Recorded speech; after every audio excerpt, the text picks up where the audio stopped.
Schmeagol, can you lead us to the Black Gate? You asshole. Go ahead. Schmeagol can. This way, master. No warm-up. You didn't give me any warning. I had no time to prepare this. That was awful. I told Rach, I'll kick it to you. Don't worry, I've got the intro plan. I'll kick it to you. You just follow my lead. I can't believe you. I knew she was going to be pissed.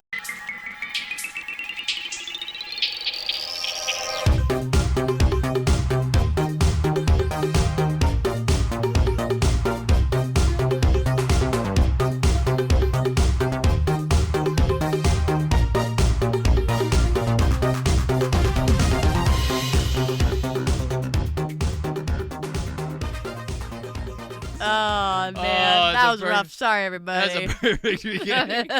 Just my mouse. Yeah, you go ahead. You do it. That was a Schmeagol. It's really great. Go on. Try it. I never said I could do a really good job I never did either. You're really When good. did I say that? You're good at impersonations. When I have a chance to prepare and practice. Well, how are you going to get better at improv if I don't kick it to you? You got to yes and everything. Impressions and improv are not the same thing. Yeah, but sometimes they take practice and curation. It takes time. We're creating a new branch of comedy. Impression, improv. It's going to be great. Improv impressions. Yeah. They're terrible. Now do Woodrow Wilson. League of Nations here today. Yeah, that's good. I don't know. That's really. He was more like a Southerner, but he was at New Jersey. I don't know. He's a confusing guy.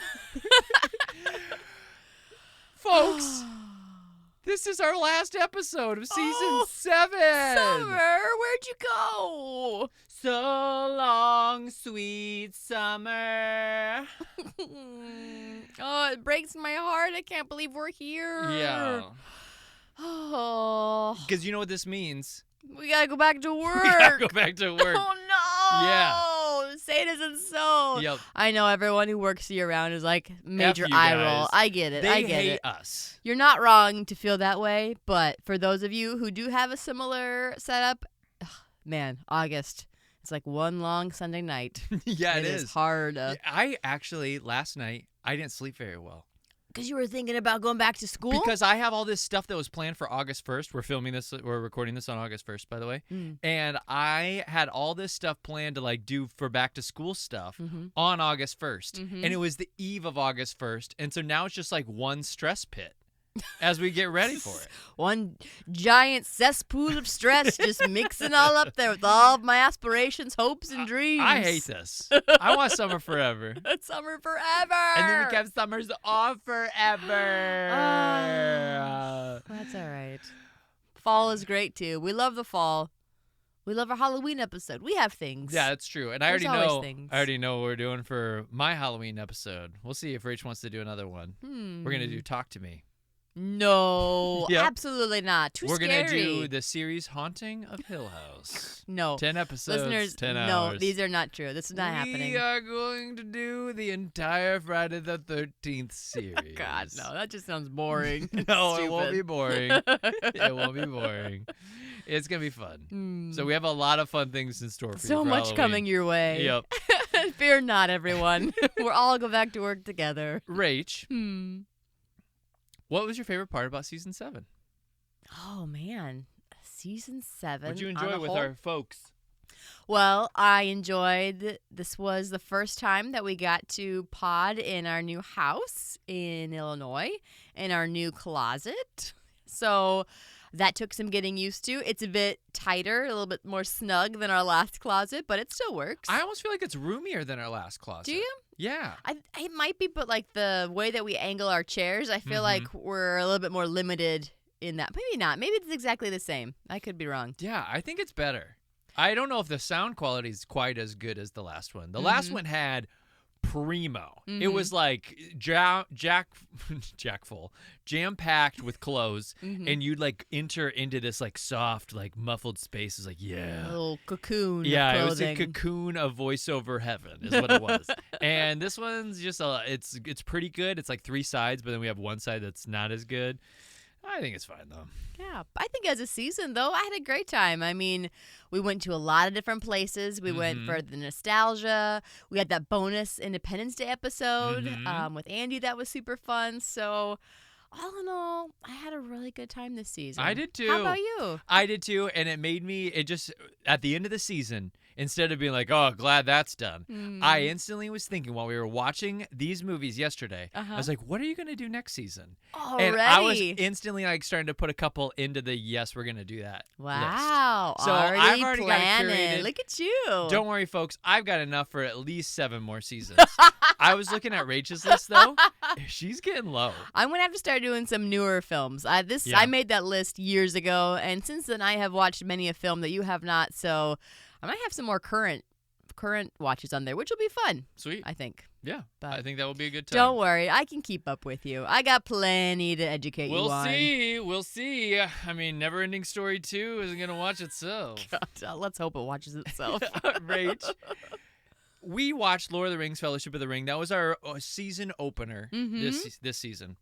Now, want to tell the listeners what we did yesterday, how we ended our season? Yeah, we kicked off the season finale by watching back-to-back Part 2 and Part 3 of the Lord of the Rings series. So we've got our Two Towers and our Return of the King. Now, what'd you think of watching those back-to-back? And do you think you ever want to watch all 3 in succession? Or after watching 2 in succession, you're like, I don't know. I didn't mind watching 2 in succession. That wasn't hard for me. I feel like I, like most people post-pandemic, have really grown accustomed to sitting down for many long hours at a time now. Like, I'm just kind of a piece of crap when it comes to, like, binge-watching stuff now that I would say before probably would have bothered me, and I would have needed to get some exercise and some, essentials like food and water, but now you don't need food and water. I just grab me a giant Diet Coke and I'm good to go for like 6 hours. Now, apparently, that is something we need to talk about because in the middle of this film, in the middle of Two Towers, we weren't even into the second one. We were just doing number 2. We had to stop it because we were both so parched. I was like, so thirsty. Oh, I'm so parched. At the end of this film, we need to go to McDonald's to get a DC. And you were like, why don't we just go do it right now? Because we're on a bathroom break anyway. So we're an hour and a half into Two Towers. And McDonald's I thought run. that made it all feel super manageable. That's the key, too. If you're going to do it, give yourself breaks. Like, we didn't have commercial breaks like it was on TV, so you just make your breaks. Like, we made dinner partway through one of them, and that was fine, too. So, honestly, I probably could do all 3 in a row. What about extended editions? Ooh, extended. How much does the extended edition add on to it? Like 45 minutes per film. Oh, God. 45 minutes per film? Oh, yeah.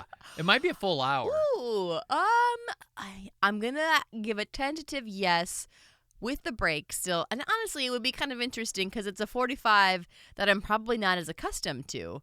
I know it's not like a solid 45 here and there. They'd be little bits and pieces kind of throughout, but I think I would be intrigued to try to spot the difference. Like, oh, this must be a new deleted scene that I've never seen before. You would know, especially in Return of the King. It's like very obvious what some of the extended edition cuts are. Okay. But yeah, I think you would be able to tell pretty easily, actually, especially because you just watched the theatrical. Yeah. Well, I won't be doing that anytime soon, so these get tucked away for at least a year now. Oh my gosh. think. The Blu-ray extended edition for Return of the King is 4 hours and 23 minutes. Whoa. If you do the runtime, it's 11 hours and 20 minutes. And your runtime that you just went through was like probably 9 hours. Well, I mean, I don't know how you feel. Like, once you've done 9, you might as well do 11, right? Like, I mean, it's not that big a difference. I love the way that little dirty mind of yours works. I think that's great. Now, Ray, tell those folks out there who have maybe seen Fellowship, but they never saw Two Towers and Return of the King because they're idiots. Yeah, wow. Why'd you stop there? I don't know. What a bunch of dummies. What a goose. But tell them about what they could experience. Like, where did the show go? Where did the trilogy go? Good Lord. Okay, I'm going to jump all around. Yeah. I'll try to make this concise. So we got Two Towers. We left off. Essentially, we've got Frodo and Sam continuing the journey. Basically, their story begins and ends more or less in the same spot. They get pretty much all the way to the gates of Mordor and then are swiftly taken back further, back into Middle-earth so that they have to go back again. Mm-hmm. Their biggest piece that they come into on the Two Towers version is that they meet Smeagol Yep. or Gollum, depending on how you want to explain that. Mm-hmm. Gollum is, for those of you who are familiar with it, he's not a hobbit, but he was kind of like a river folk. Mm-hmm. And he was somebody who the ring kind of latched onto much earlier, and he became really obsessed with it, and it essentially ruined his life. And he became this, like, he's the little guy running around in a loincloth. If you Yep. don't know, that's who he is. Andy Serkis, right, is the voice. Yep. He looks just like him as much as someone can, and like in the eyes. What you Sure, say? yep. I think But they really get his that's eyes. not necessarily a huge diss because I actually think Schmiegel's eyes are some of the sweetest parts He's of got him. really sweet. He's got big puppy dog eyes He sometimes. does. He has very much puppy dog eyes. Yeah. So, but that's always really interesting. He talks to himself. He's obviously a tortured soul, wanting to help, but also bound to the ring. He calls the ring his precious. I'm sure. I know everybody knows this. I don't know. Like we know. I know. I'm like, well, who am I explaining this to? I don't know, but they're probably out there. So what's going on with the rest of the group? All right, the rest of the group, essentially, they're still looking for the other two hobbits that got taken away by orcs. We got Merry and Pippin, and they eventually do find them. But they get into all kinds of adventures in the meantime. Their biggest story is that they come to the area called Rohan, and there's a king there, and he's essentially being brainwashed by this guy. We'll just call him Wormtongue. I don't know his first name. The courtesy of your hall is somewhat lessened of late, Theoden King. He's not welcome. Who's his advisor? Grima? Yeah. Grima, maybe? There's some. I don't know. The names get really tricky. And a part of it is because I don't know the names. Like, it's easy to remember Frodo, Sam, Merry, Pippin. Those are all normal names. It's really hard to remember Boromir, Faramir, Rilmir, Leverniel, Fischloff. Rach, I said Faramir the other day, and she goes, "Who are you even talking about?" Who? What? I was like, Who is that? Boromir's little brother. Oh, of It's course. like- I mean, thank God that they rhyme. But how was I supposed to know that? I don't know. They're hard. The names are hard when they're not real names. Sure. Because I don't have anything to tie them But I to. mean, if we're gonna tie up the moral of the story, like it's just the Rohan people are trying to like fight against the Dark Wizard Saruman. Like they're in a war. Yeah.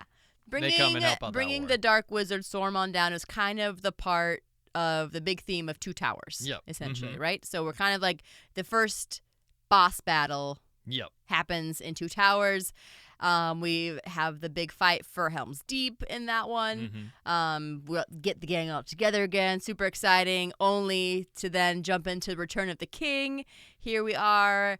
And we've got another female that we're adding to the group. I mean, we had her in the last one, but she becomes much more of a player in this one. Isidria, what's her name? Who are you talking about? The girl, the blonde girl. Eowyn?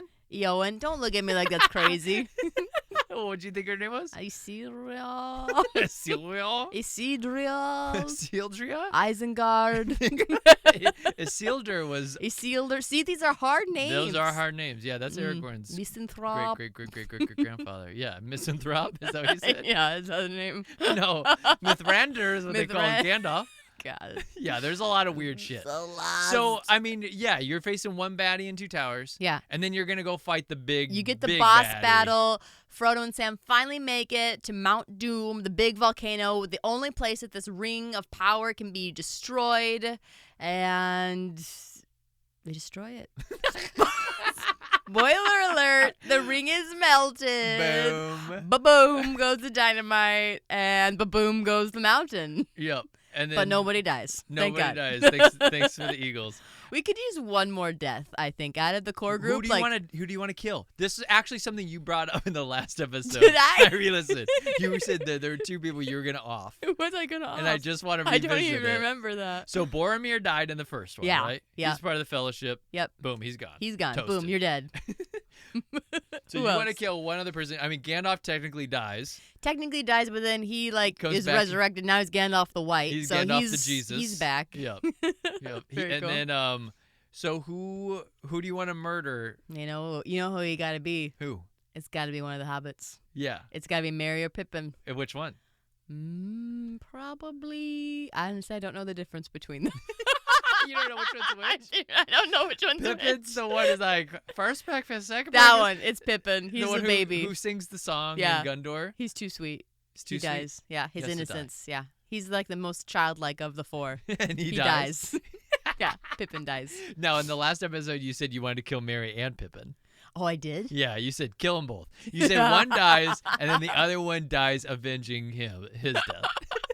I like that. Got him good. Keep it. Keep it? Keep it. Kill them both? Kill them both. All right, there you go. And then we'll throw in Gimli for fun. Oh, you're going to kill the dwarf? No, I'm not going to kill him. I'll kill Legolas. Wow. No, nobody would care. I'll kill. No, that's good. That's enough carnage for now. Okay. So these came out. These were sophomore and junior in high school releases for us. Oh, wow. And this was December, so like right before Christmas. Mm-hmm. And so we were having the best Christmases of our lives. And just to remind everybody, Harry Potter is coming out around the same time. Yeah. Fellowship and Harry Potter 1 came out the same year, a month apart from each other. And the good times just keep rolling. I think Harry Potter 2 comes out either the next year or the following year. So there's another crossover where we get a Harry Potter and Lord of the Rings at the same time. Some people think that the golden age of cinema was in the 20s, and No. they were wrong. They were wrong. It was our sophomore and junior Yeah, it was year. our high school. Early Yep. 2000s. Early 2000s was a cinema renaissance. It was the best of times. Mm-hmm. And what's kind of fun about this is, the good times are rolling sophomore and junior year. And I was all about like ladies be damned at this moment. And then Return of the King comes out. Uh-huh. Junior year Christmas. Yeah. And I get my first kiss months after this. Oh my gosh. And so I finally, once the Wow. journey was concluded, just like J.R.R. Tolkien, if you remember the story, the priest said, "You're in love with Edith Tolkien. You can't have her. Yeah. You can't even talk to her for 3 years." Oh. And just like that, I was that way. I was like, oh, for the next 3 years, I can't even think about girls. I can only think about Lord of the Rings. And then when the journey is complete, love can finally come into my life. Wow. So I kissed my and first that's girl what afterwards. happened. Yeah. That's incredible. Mm-hmm. So this holds like an extra special place in your heart. I Yeah, bet. as it made me ready for love. I would say so. Yeah, that's And beautiful. definitely what some would say is the healthiest my relationships have ever been. So, Rach, I want to talk about why Lord of the Rings got famous in the first place. Yeah. What's the big deal? We talked about John Ronald Reuel Tolkien last episode, and we talked about Peter Jackson and all this stuff. But let's talk about why is this even famous? Yeah, who even cares? Who cares? What for? Okay, a bunch of elf and nerd and dwarf lovers. Oh, cool! guys You are made your own language. idiots. Wow. Yeah, wow. You must be pretty brilliant. Pretty cool there. And so here's why people loved it. Yeah. Because the hippies really, really saved this material when it came out. So Oh, it came out okay. earlier than that. Yep. Like in the 30s, The Hobbit came out. Yep. And but he releases this. I think this is in the 40s, right after World War II. And the hippies get a hold of it in the late 60s. Okay. And they love it. Yeah. They do these LSD parties where they Oh. read the books and they're like, "Whoa, man, I can see the dwarfs in the ground right now." And they're What? just having this great countercultural explosion where everybody's like, "Oh, I love LSD and I love the elves." And so the hippies really brought it to a whole nother level. Wow. And they read into it the whole protect the earth thing, nature, Yeah.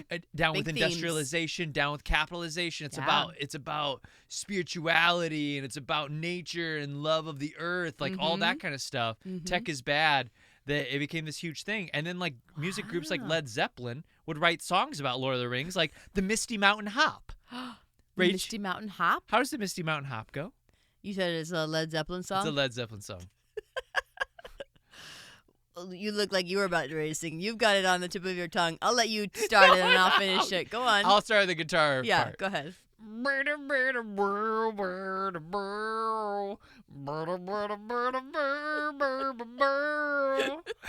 Okay, go ahead. Misty Mountain hopping. Frodo, Sam, and Merry, Pippin, too, and yeah. I don't know. Very good. I loved it. So yeah, everybody's just dancing around to Misty Mountain Hop. And then in the 70s, George Lucas had was a little bit born. of a hand. Had a little bit of a hand in increasing this whole Lord of the Rings idea. Uh-huh.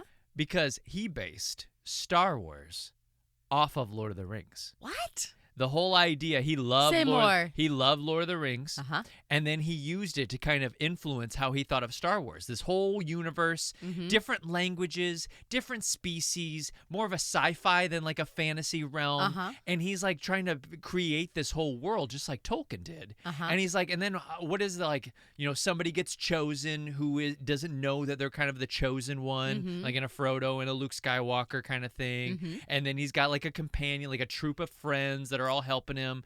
Okay. And so he's like taking all these elements from Lord of the Rings for Star Wars. Wow. And then you know what people say. I'll be curious what you think about this. Okay. Because this is now we're stepping into Rach's nerd territory. Which is Star Wars? No. Harry People Potter? believe that Harry Potter then stole their stuff. J.K. stole it from George Lucas with Star Oh. Wars. I mean, is there crossover? The whole, like, unlikely hero who is then helped by friends. Like, I honestly don't think that Lord of the Rings was the first to ever come up with that. I think if we go back into the history Jesus? books, Jesus comes to mind. Jesus had a bunch of buddies, I think. As an unlikely hero. So I would think that there are more out there.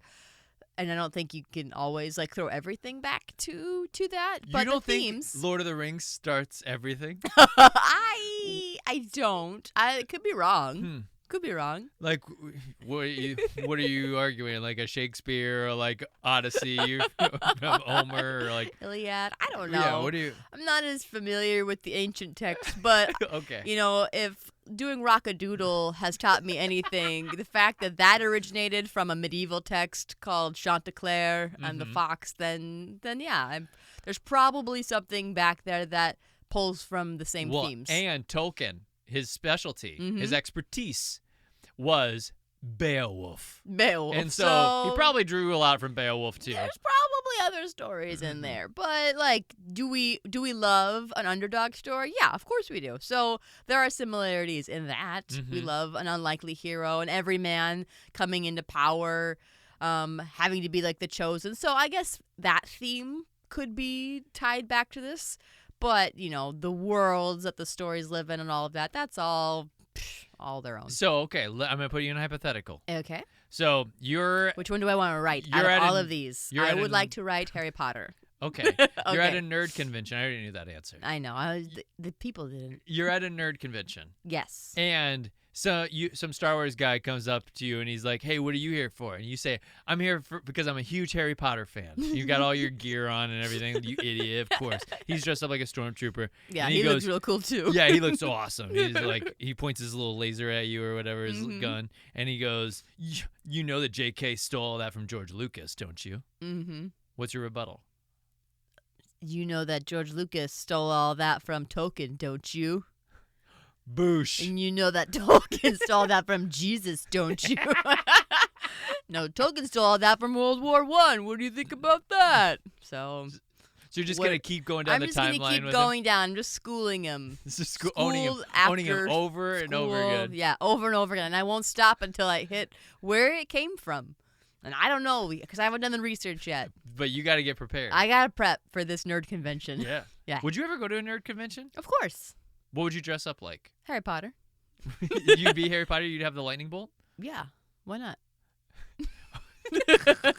Why is that so crazy? Oh no. It's just I didn't know. I if mean, there's I could go as Hagrid. That'd be cool too. You'd want it'd Yeah, be Harry a or 5'3" Hagrid. Hagrid. That'd be really funny. Actually, would be hilarious if you were a really short Hagrid. It'd be a good Be a time. pretty good time. We'd yeah. have fun. We'll talk about women and beards later. That's a hook for you. Okay. What? Are you sure you don't want to talk about that now? That's Nope. quite the transition. That's a hook. That's a hook. Okay. Okay. So Tolkien had this clause. Speaking of like different like nerd things that people get really into, Nerd laws. he had a clause in it in his films, in Mm-hmm. his book, or just in any contract that has to do with Lord of the Rings. Mm-hmm. It should never ever go to Disney. Oh. He didn't want anything to do with Disney. He made sure that all his Ooh. descendants knew that too. Like, Yeah. don't sell this to Disney. Ever. Ever. Never ever. He does not like Disney. And the reason he Ooh. does not like Disney? Is because there's anti-Semitic. Oh, well, it could be. But it also was because he hates the movie Snow White. What? Yeah, he hated Snow White. So, what did he hate? Did he hate about Snow White? I don't know. Is He there probably- something there I don't understand? I don't think so. He probably just thought like, oh, my dwarves are way cooler than your dwarves. Yeah. And why is it not Snow Black? Is what he was probably thinking too. Sure. He thought it was racist, maybe. Okay, Yeah, maybe. Could be. Could be. I don't know. I don't know. I don't know what he gets accused of being racist too. So I don't Oh, know. well, we'd remember the orcs from the first one, or the Yeah, Urukai. we remember the dreads. The dreads are back, Yep. and they still are questionable. Now you have an army of black guys. Now we have an army. Yep. So we're still a little unsure how to feel about that, but man, those guys, they do some damage. They are. They're a powerful bunch. So yeah, Tolkien didn't want Lord of the Rings to ever get touched by Disney. Gotcha. That was a rule for him. Wow. Well, at some point everything goes to Disney, so it'll be interesting to see how long that lasts.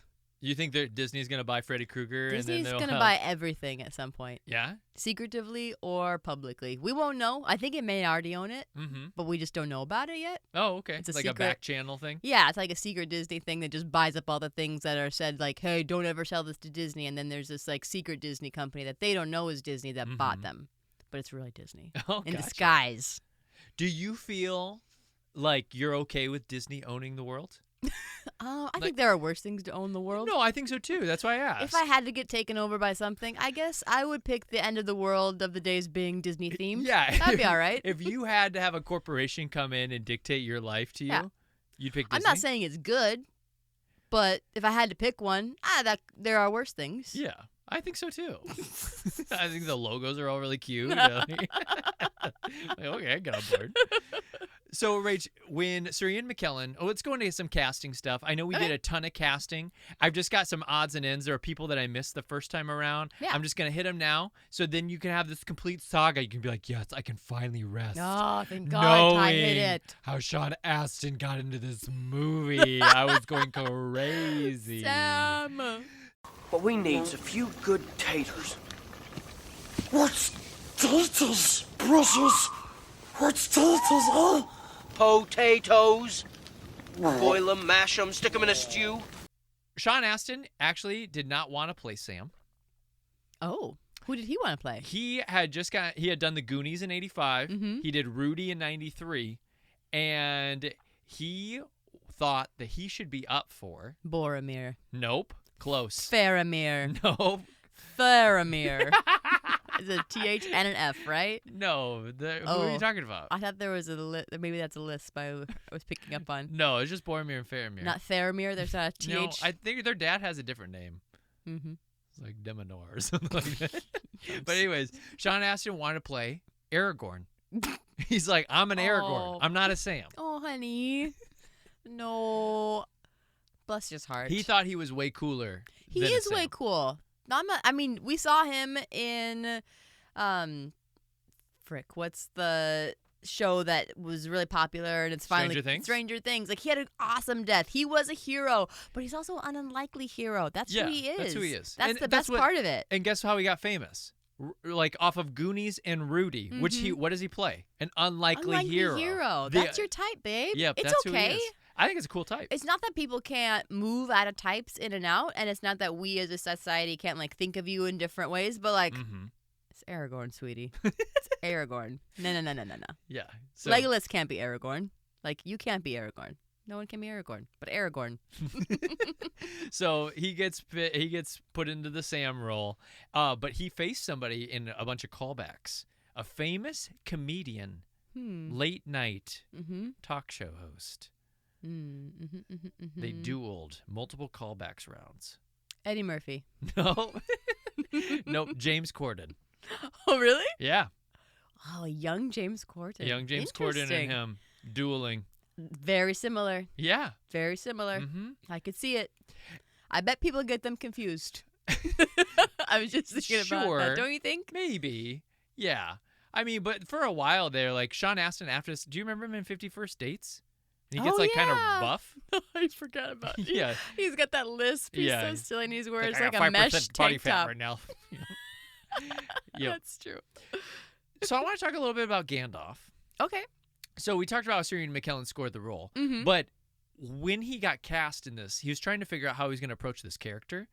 And one of the things that he did was he studied a bunch of tapes of J.R.R. Tolkien, Ronald Reuel himself, Oh, okay. to capture the character. And he decided, I'm going to talk like J.R.R. does in all these interviews, and I'm going to incorporate that in my speech patterns and how I deliver lines. Oh, did he? I've always smoked.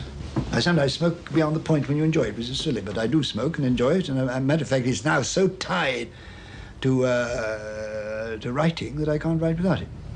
Gandalf the Grey. That was my name. Gandalf. I am Gandalf the White. And I come back to you now. At the turn of the tide. I think it sounds pretty much like Ian McKellen, as Magneto, Ian McKellen as Macbeth, Ian McKellen as a lot of things. But he says that it's his version of Tolkien. Okay. Well, some people are really, really good at impressions, and some people it's more of an homage. Go ahead and do your Gollum again. No, don't make me do it again. Okay, I won't. Gollum. There you go. There you got that Very one. good. Rach, what'd you think of Gandalf Jesus? I love Gandalf Jesus. Yeah. You like it when he comes back with white hair, or when he's white, and then he's got straight hair now instead of wavy curly hair. Oh, yeah, it is straight. It's Yeah, very it is. straight. Just like Sauron's hair. Mm-hmm. He's like, my hair's more like you now, Sauron. I've got a cool cut. Yeah, is it meant to be really kind of religious, like the Second Coming? I mean, people take it that way. Mm-hmm. I think that J.R.R. would tell you, no, it's not about, because his whole thing was, this isn't a Christian book. Mm-hmm. I'm a Christian, so if it snuck in there subconsciously, but it's not supposed to be. Yeah. It's not, this guy Chronicles of died Narnia. fighting evil, and on the third day rose again. It has nothing to do with our Lord, my Lord and Savior. Maybe yours, I don't know. He's just white Gandalf. What'd you think of him killing that Balrog? I thought it was cool, but I also thought it was crazy. So we end the first one with Gandalf kind of falling into this pit. He says the line, "Fly, you fools," as he falls down into the pit, fighting this Balrog, which is this giant beast with horns and stuff. Monster. Just lava monster, right? So they end in the pit. And then there's water, and all of a sudden they're on top of a mountain. Part of me's like, how'd you guys get up there? I thought the same What thing. happened? He never, so they landed in this pit, Yeah. and then they fought all the way up a mountain afterwards, just battling outside for and years. it's snowy all of a sudden. Yeah, I thought that was kind of silly. You guys should just have finished it down That's what I thought. in the cave. I was like, why didn't it end? Or at the very end of the pit, maybe it is outside. Mm. Maybe it's the bottom of the mountain goes to the outdoors. Maybe they were really high up. I don't know. And maybe that's what happened, but I was confused But by no, it. they were on top of another mountain. Another mountain. And it was They snowy. moved the battle. The battle moved to another mountain. I don't understand how it happened, but it moved. I was confused. Yeah, me too. Me Yeah. too. Yep. I thought that was a little bit of a misstep. But I like White Gandalf. I like how he's so pure and he's so powerful now. I think that's cool. Mm-hmm. But one thing that makes him super powerful that you had to point out and diminish me by is he has a powerful, powerful whistle. Do you want to tell the audience what you said to me in the middle of this movie? Not necessarily, but yeah, he had to call some friends. I don't know if they were the Eagles. No, it was a horse. We had to call them The Horse horses. And Shadowfax. he was Shadowfax. Yeah, he gave a good old whistle. And I was like, Ty, you could never do this. She's such a little dick. You She could just- never call your horse She by just whistle. looked at me. She had the sincerest delivery. It was kind of like what she just did for you. It was actually pretty good. Yeah. And she's like, "Oh, Ty, you could never do this." And I was like, "That is so mean." What you said there, and then you had that devilish smile on your face after you said it, which I was like, I "You're love to poke at things that don't matter, like whistling. It's so you insignificant. delight in rib jabs." I love it. I love a rib jab. The queen of the rib jabs. Well, speaking of queens, let's talk about Liv Tyler, the cast queen. The queen. All hail to the queen. If you want him, come and claim him. So Liv Tyler was the first choice for Arwen. We didn't talk a lot about Liv in the Obviously. last Look at episode. her. Empire Records in 1995, which is a Summers Off movie for us. Okay. You'll finally get to watch it at some point in the next few seasons. Okay. And then That Thing You Do in 96. Mm-hmm. And then Love her in that. The Creme de la Creme, Armageddon. Armageddon. In 1998. Oh, buddy. Rach, what's your favorite Liv Tyler? I mean, I do love an Armageddon, but That Thing You Do is almost a perfect movie. So I love her in that. She is stupendous in that. Mm-hmm. She is awesome. Yeah, it's a great movie. She's Okay. great in it. I said something to you last episode where I Okay. was like, yeah, you know, like, she doesn't bother me that much anymore. I used to be bothered by her, but I'm not as bothered by her anymore. I'm bothered by her still. You're bothered by her in Yeah, this? What are you bothered about? Here's what I don't like. I don't like how What? she delivers lines. She's like, yes, and I want to give my heart to who I want to give it to. And so I give it to you. I choose you, Aragorn. It is mine to give to whom I will. Like my heart. Like, everything is like this in this weird little delivery. Uh-huh. Yes, but I want to be with you. You knew that there was going to be a kid, didn't you, Father? Like, everything is like Oh, delivered I like exactly it. You're the not same. doing it justice. It's good. Play back. Play the tapes. We'll play the clips. Play the tapes for the people. But Let for them me, choose. It's not my fave. That's how Elvish queens talk, Ty. I don't know how to explain that to you. You That's wouldn't not know. how Kate Blanchett talks. She's like, and then I see a lot of crazy things. That's how Kate Blanchett talks. Frodo. She's got such a bassy voice. She does. It's crazy. It's booming. Your journey stands but at the edge of a knife. Stray but a little. So let's talk a little bit about Faramir Who? and Eowyn. Rach, who's Eowyn? Eowyn? Eowyn, the girl. Yeah, Okay. the blonde-haired girl. Let's explain who these people are. Yeah, All right, the blonde-haired girl, Eowyn. Eowyn. I knew this one was gonna get me. Can never master it. I'm gonna write it down. She is the niece of the king of Rohan, who is basically being brainwashed and poisoned right now. Mm-hmm. And she will, at some point, when we get into the Return of the King, has an amazing turn. Oh, it's one of my favorite roles in Lord of the Rings. It's actually one of my biggest critiques of Lord of the Rings. Not enough gals. Yeah. I die because there's like hardly anything for women in Two Towers, and then there's finally a little bit in Return, and it's so good. So that for those of you who don't know, there's this like Night King. He essentially cannot be killed by any man. He's a Nazgul. Rach, do the Nazgul. Very good. Yeah, Very good. in Big Baddie number 3, where the final battle, like he's coming down. He's huge. He's massive. Yeah, he's Sauron's number 2. Yeah. He's like the final boss before the boss, Yeah. essentially. And nobody can kill him, apparently. If you're a man, you can't kill him. And what does she do? She rips off her helmet and she goes, I am no man, and then stabs him right in the face. And then he's like, oh, shit.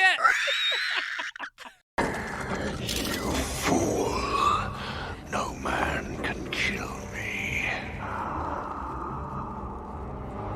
Die now.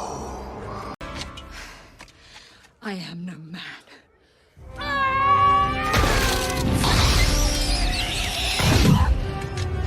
It's so good. That moment is Oh, real baller, and it's everybody perfection. freaks out about it. Everybody loves that moment. Yeah, why And- wouldn't they? And I want to pull to attention that moment is totally, and I'm not saying that they stole it. I'm saying Tolkien stole it Yeah? from From? Macbeth Oh. for sure. Oh, interesting. Yep, and he's like, no man of woman born can kill me. Well, I was from my mother's womb untimely ripped. It's totally I mean, that yes, moment. it does have that Macbethian twist to it. But the fact that it's the woman who does it, Yeah, like it gives me. I got misty again. I got misty watching Wonder Woman, the scene where all the women are fighting at the beginning training. Like, there's just not enough women in these movies. Yeah, because Arwen has the badass moment, if you want him, come and claim him. In the first one, that's badass. But then she never does anything else badass in the next two. Yeah, and then she's just kind of like a little flower I'm after a little, that. yeah, I'm just sad, and I'm going to walk for an hour to this ship. And then she's like, I don't want to go there. Yeah, they do the gals dirty in number 2. Yeah. And we'll talk Except about. for Eowyn. Because she's even playing with swords. They start her in number 2, but she doesn't get her comeuppance She until gets her number big 3. moment We number get 3. introduced to her, but she doesn't have any big baddie stuff there. So, let's talk about, and Faramir. Who's Faramir? Faramir is another man in this film who is the brother of Boromir, who is in the first one. And he looks an awful lot like him, but he is not. And, yeah, he is kind of another heir to the throne. He's the heir to the throne of Rohan. Well, he's the not Rohan. successor's son. He's Gondor. Gondor, sorry. Yep. And he is not freaking the A. heir to the throne. He's the heir to the steward. So there's no king of Gondor. Right. Aragorn is the king. Right. But the steward is acting like the king. He is, yep. And he is his son. Yep. Yeah. Faramir's his son. Yeah. And then at the end, those two end up together. Eowyn and Faramir. They do? They're standing right next to each other at the ceremony, holding hands. They were not holding hands Yeah, for they one. were. They were standing next to each other. We do not assume that people who stand next to each other are They're married. totally hooking up at that How moment. do you know they haven't said one word to each other? I know it. Is it in the book? Is that why you know might it? be, but here's what I'll say. I just know that they're together. You can look it up. You can doubt it all you want. Those two are together. Look it up right now. I'm not going to look it up right now. No. I will not do that. I'm going to keep talking. You look it up. I couldn't even spell their names if I tried. I'll spell them for you. Faramir. F-A-R-A. F-A-R-A. M-I-R. Faramir. Married to Eowyn. E-O-W-Y-N. Why don't you keep going Okay. with the hard-hitting content? So here's the crazy stuff. Ethan Hawke is obsessed with Lord of the Rings. He loves Lord of the Rings. He wants to play Faramir. And Peter Jackson says, Ethan Hawke, you would be a great Faramir. And in fact, I want your, I think it was wife at the time, or maybe it was girlfriend. Not Uma Thurman. Yes. Uma Thurman. What? He says, I want Uma Thurman to play Eowyn. So you guys are going to play Faramir and Eowyn. What? And she turned it down. Why? Why, Uma? Why? She was like, I don't want to do this stupid fantasy bullshit. She didn't want to do it. You already had the second one. You knew it was going to be good. And then get this. They're like, okay, well, Ethan, you love this so much. And he's a fairly decent star at this moment. Mm-hmm. And they're like, okay, we'll still take you for Faramir. And she talked him out of taking the role. Uma? And he's like, Uma says it will be bad for me. I'm going to have to turn it down. She says it's not going to be any good. What? She talked him out of taking the role. That's so crazy. And so he didn't take his dream role in his dream series, and he still to this day is absolutely crushed by it. Well, that's why they're not together anymore. You Yeah, know I that. would divorce her too. I'd be like, Yeah, bitch, that's over. you ruined my life. Oh, that's wild because, yeah, I could see somebody convincing somebody before this ever came out. The first one, like, it's going to be messy. It's going to be Well, crazy. remember- It's fantasy. Remember they filmed these all in a row. So these so they did have to agree to it before? He didn't know okay, if it was well, going to be good or not. to be fair, that is hard because you don't know 100%. But it is the second one, so I don't know. I just think do it. It's your dream project. Just do it. Yeah, but like we're also like thinking about like, so what's the timeline here? Like you have to live in It's New 18 Zealand months for of your life in New Zealand. It's perfect. Yeah, I think It's the dream. There's a little bit of we don't know what was asked, so that's No, we kind of know complicated. that's the perfect gig. Are they together?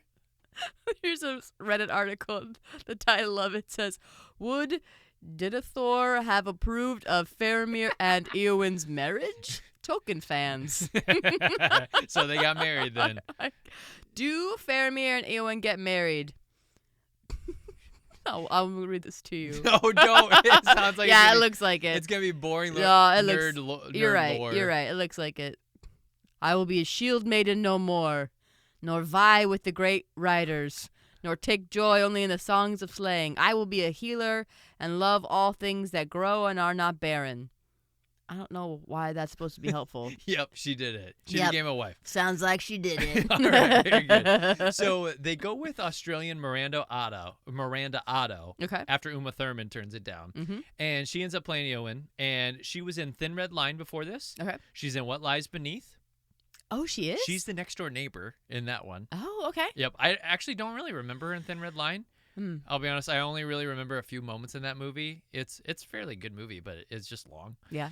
And then she scores this gig. And get this bullshit. She didn't even audition in person. She submitted a video. Peter Jackson is looking at videos of people who submitted right after Uma Thurman turns it down and is like, oh, she looks great. Let's just cast her. She's good enough. I'll take her. Wow. And so she immediately She started must have training for killed swords it on and that horses video. and stuff. Yeah. Like, what a bunch of... How That's some people wild. luck out. They're like, I didn't even have to show up. I just sent in a video. I did Well- that once with Ren and Footloose, though.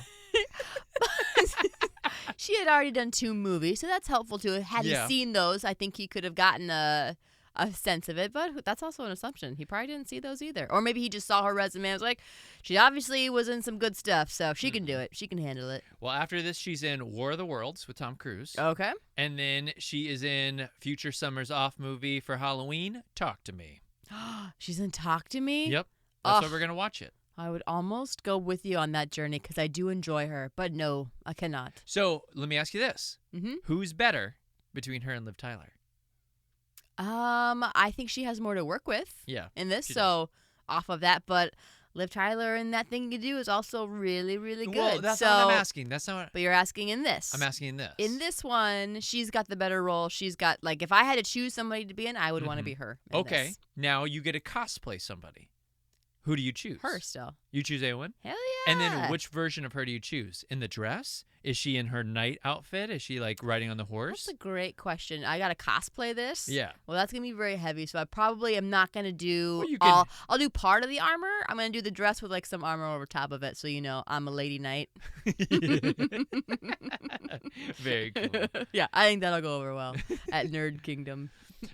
Rach, speaking of Nerd Kingdom and their love of all things, what are your thoughts on the Ents? Are the Ints Americans in World War I? That's what I want to know. Are they? And Oh my was gosh, that's a great question. and was it Honestly, that's a brilliant question. seeing the trees at Isengard being all destroyed? Was that their Lusitania? So just to explain, that right? Yeah, you said Yeah. it. You're being a brilliant historian right now. I'll be honest, I'm half-mast just listening to you talk about history. Okay. So the Ints are these tree herders, like they're these old tree folk. Yeah. We're like Tree "Arr." beard. Treebeard, some call me. And whose side are you on? Side. I am on nobody's side. Because nobody is on my side, little hawk. That's all he says. They talk so slow. Honestly, they're a bit grating at times. Yeah, they can. Only thing to do is say, take your time when you're talking. Oh. So there's these tree Ents. It's actually played by John Rhys Davies, who plays Gimli. He plays Treebeard. Oh, wow, really? Yeah, he does double duty. Incredible. Yep. And so the Ents come and then they like see all these like fallen trees and they're like, oh, I knew these trees. They were my friends. I'm freaking pissed. Let's go to war. Let's rage. But Rach makes a great point about the Americans were late to World War I. Super They late. wanted to stay out of the war. They just wanted to trade and make a shit ton of money and become a rich world power after this. Yeah. And then they get drawn into the war, sinking Lusitania. There's the Zimmerman note where they're like trying to get Mexico to join up. The Germans are trying to get Mexico That's in. neither here nor there. No one needs to to know attack. about that for this. And but so then they come into the war really late. Yeah. But they're all like, everybody's so tired of fighting yeah, each other. They make a huge difference eventually. And the Americans are running around like a bunch of cowboys, like running over the top, like, what you guys waiting for, Brits? Let's go over the top. Come on, get your pea shooters out. Let's get them germs. And so they're crazy. Yeah. And the Ents are kind of like that too. They're just like march all in, Yeah. getting shot up with fire and stuff, and they're just dunking their head in the water, and they're just like killing all the orcs everywhere. Take over Isengard, pretty much stop the production of any more orcs or any other mass weapons of destruction. Basically trap Saruman at his castle. Yeah. What happens to him? Saruman? Yeah, where'd he go? Oh my gosh, we are going to talk about it. Is he just in his castle? We're going to talk about it at the end. They leave him alone. I have more to talk about with Saruman. Oh. Yep. Yeah. So talk about that. What the movie, what you're supposed to think is Gandalf's like, he's powerless now, don't worry about him. And he's the criminal mastermind. He goes to jail. In the extended edition, the Palantir or whatever that Pippin pulls out of the water. The glass ball. The seeing eyeball or whatever. Eyeball. So the worm tongue throws it out the window at them. Like, get out of here, you little shits, like kind of thing. And then that's how it gets in the water. Oh. And so they're just trapped up there, and they're just going to hang out, and the Ents are going to patrol them, and it's like, or think their little tower is now a prison. Oh, okay. So that's what the movie makes you believe. Sure. But we'll talk about what the book does, because it's much different. Exciting. But before we get there, there's somebody I know you're really excited about. Gollum. Yes. Let's talk about Andy Serkis. Yes. All the awards. So Andy Serkis auditioned and thought this was just going to be a voiceover role. In fact, that's what it initially was supposed to be. The schedule was supposed to be like 3 weeks in the recording studio. You're just going to do your thing and be done with it. And then Jackson is watching him during the audition. And he's seeing him do all this physical work. Yeah. And he's like, oh, shit. I got to see more of this. Yeah, he's like, this is going to be a thing. Like, I don't think we're going to make this character out of CGI or hire like a person in a costume and then just do voiceover. He's like, I think we're going to motion capture this whole thing, which was like somewhat new technology to put a person in a suit and have the green balls all over him. Yep. And that's what they did. And so it's all mocap. And it ends up becoming this crazy long shoot for him. It's much more difficult than it was initially. Physical. Super Incredible. physical. But yeah, that was not supposed to be the case for the character to begin with. Wow, that's wild. And he based his character off of a heroin addict. Oh, okay. So that was his whole. Did he know a couple of those? Probably, he probably had been one earlier. Oh, okay. And then he was like recovering, so it was easy for him to do it. Sure. Okay. That's not true. Don't take that as true. don't tell that to the Lord of the Rings. Nothing but the hard-hitting facts here.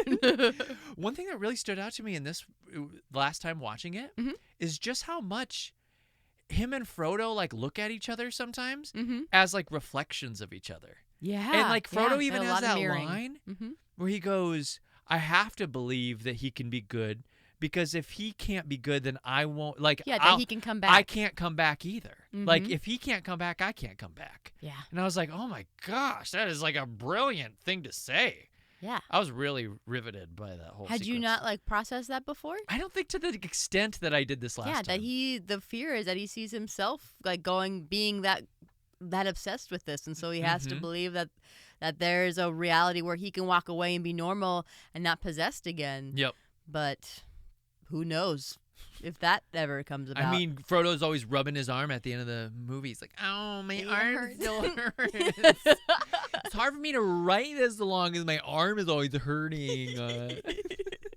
Rach, what are your thoughts on Gollum, though? Oh, it's brilliant. It's probably some of my most most favorite of the Your scenes. most favoritist. Yeah, I was trying to figure out how to say that. My favoritist? Most favorite. Most favorite Most favoritist. scenes Yep. in the films are the Gollum scenes, especially the back and forth. Yeah, when when Gollum he's talks to himself, and the way they do it too, they'll do it different ways. Sometimes they'll have him fighting himself. Sometimes they'll have him speaking to his like reflection in the water. Oh. Like, it's so good. There was one moment where he's good on one side of the tree, and then he goes to the other side of the tree, and he's bad. I was like, oh my gosh, that's so cool. Yeah, like, and the that's only a brilliant tell choice. is like his pupils, essentially. If you look, like his pupils are like wider and like deeper when he's normal, when he's Smeagol, who's supposed to be just like the sad, pathetic version, and then there's this evil Gollum version who's got these little tiny pupils. Really, yeah, you can see the blues of his eyes. It's incredible work, and it makes me so sad because like Smeagol was trying so hard. He like legitimately is giving it the college try to be good. Yeah. And all it took was like Frodo tricking him one time though for him to like go back, and he's like, all right. Smeagol.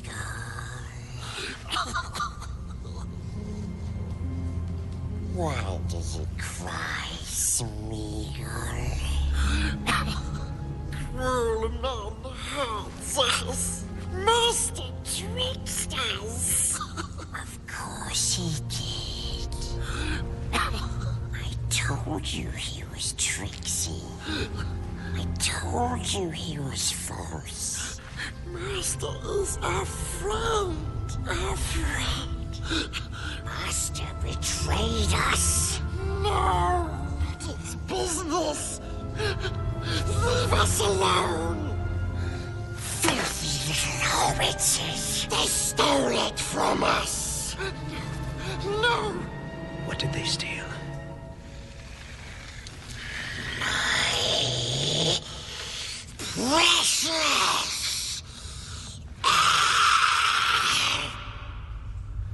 That's some trauma, baby. Yeah, he's a trauma baby. Yeah, easily triggered by that. Not easily trusting. So, he's got a great story.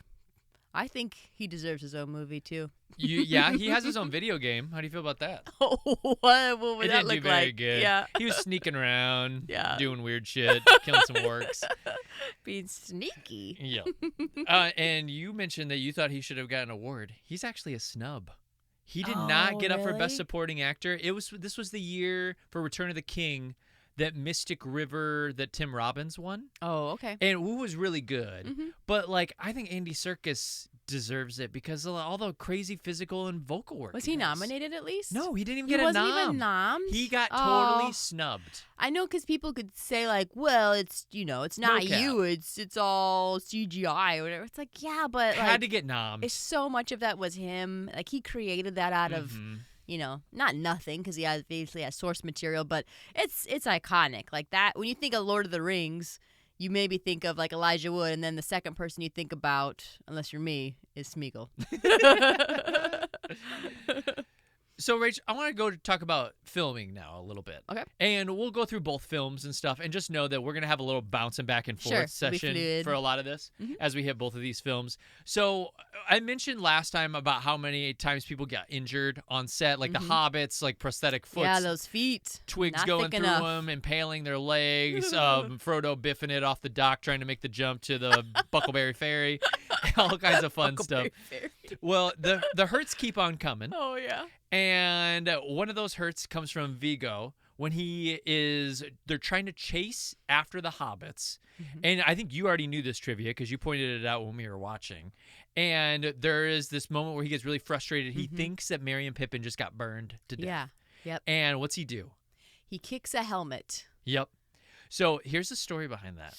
He had kicked there's a dummy helmet that was soft, but they were going to just but they had a real helmet for certain scenes that looked much more sturdy for close-ups and things like that. Uh-huh. And Viggo had kicked this helmet over and over and over again, and Tolkien kept trying to be I just want you to kick it more towards me. I want to see it fly almost past the camera. Uh-huh. And so he's trying to aim it or whatever. Well, they're in between takes, and they had gone away from it, and then they come back to it, but they had replaced the dummy helmet with the real helmet. Uh-oh. And so now Viggo goes through and he kicks that helmet, and it goes past the screen just like Peter like he Jackson wanted it. Jackson's like, yes, you nailed it. But then the scream or whatever that Viggo's letting out in that scene is a scream of absolute pain and torture. Oh, no. So he makes this and he looks like he's really sad about the hobbits, but really he's my freaking toe, you just broke. I just broke my damn toe. Oh, God.